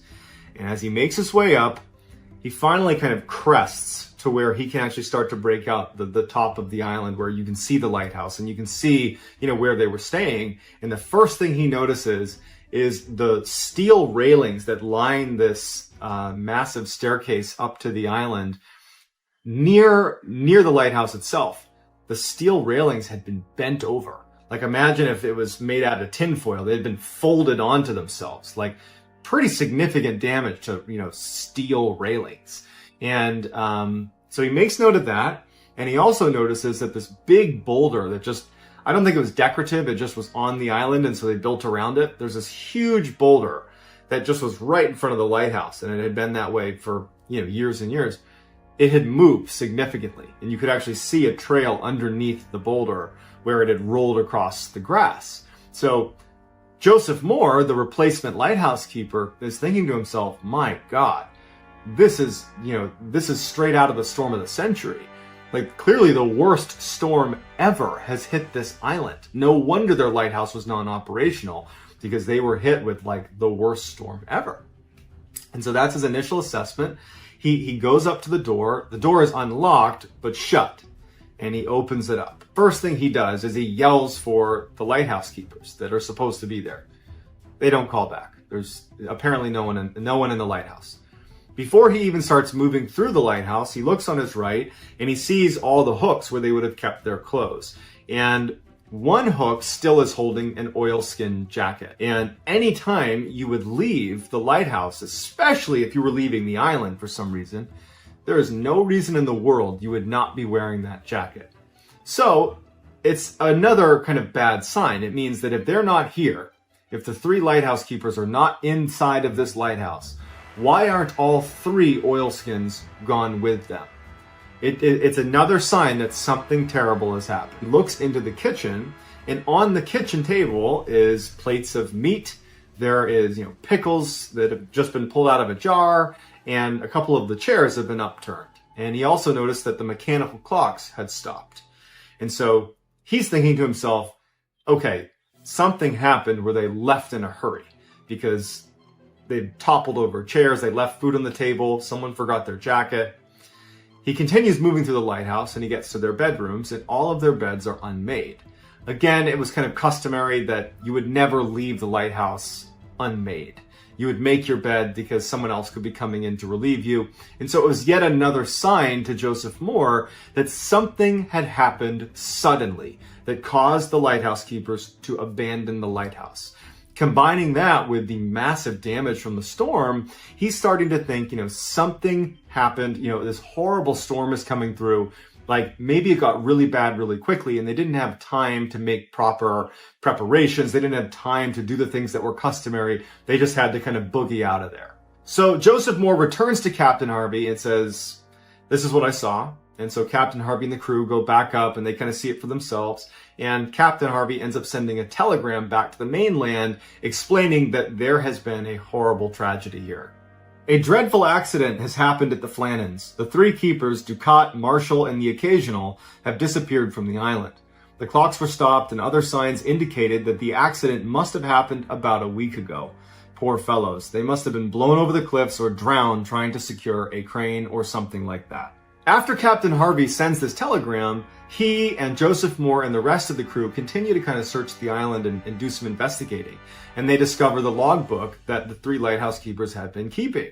And so all of the entries are pretty standard. It was, common practice that you would mark down what happened that day, what ships you saw, just kind of basic log keeping of the lighthouse. But they start getting really interesting on December 12th. On December 12th, the leader of the 3 lighthouse keepers noted that severe winds, the likes of which he had never seen before, he's been doing this for decades, are passing through the island. And he's acting pretty worried about whether or not the lighthouse will be able to withstand this storm. He also noted that the other 2 lighthouse keepers were not doing well. He said one of them had been basically just praying nonstop. The other had been doing a bit of crying. Now, the man he's describing that is crying over the intensity of the storm was known on the mainland as one of the toughest, saltiest men on the planet, who had weathered dozens of hurricanes out on islands all by himself. And so for him to be crying over the severity of the storm just shows you how severe the storm really was. The entries on the 13th and 14th point to them believing that they're not going to get out of the storm alive. At this point, all 3 of them are just praying nonstop and are kind of anticipating at some point they're just going to get swept off the island. Then on December 15th, it just says, "Storm ended, sea is calm, God is over all." So Robert Moorhead, who is one of the leaders of the investigation, said that basically on December 15th, after that final entry was made, they must have gone down to the dock to secure some of the supplies and just kind of make sure that it wasn't totally damaged from all of the storm, and a rogue wave from this storm must have swept them away. When word got to the Scottish mainland about what had happened to these lighthouse keepers, the people that sat on the coast facing Eilean Moor, they were really confused, because whenever there's a storm out at Eilean Moor, they can see it because the island's not that far off the coast and they can see the storm. But over the past few days, namely December 12th to the 15th, which was the time period those log entries were made about the storm passing through, the people on the mainland of Scotland said that not only was there no storm, but in fact, the visibility onto Eilean Moor was better than it had been in years. They saw parts of the island that were only visible in perfect circumstances, meaning there was never any storm. So what the heck happened to those lighthouse keepers? What were those log entries about? Why were they drawn to tears? How did the railings get flipped over and the boulder get moved aside? Where did they go? In the years following their disappearance, other keepers were sent out to man that lighthouse, and all of them reported hearing someone yelling the names of the 3 lighthouse keepers that went missing. So pretty creepy stuff. And unfortunately, it's still very much an unsolved mystery, despite the official statement by Robert Moorhead. And so I'd love to hear in the comments what you think might have happened to the lighthouse keepers, and what could possibly explain that there wasn't a storm, but in the journal they said it was the worst storm ever, and there's physical damage done to the island. How do we reconcile that? Either someone's not telling the truth or something just doesn't add up. And I'd love to hear what you have to say in the comments.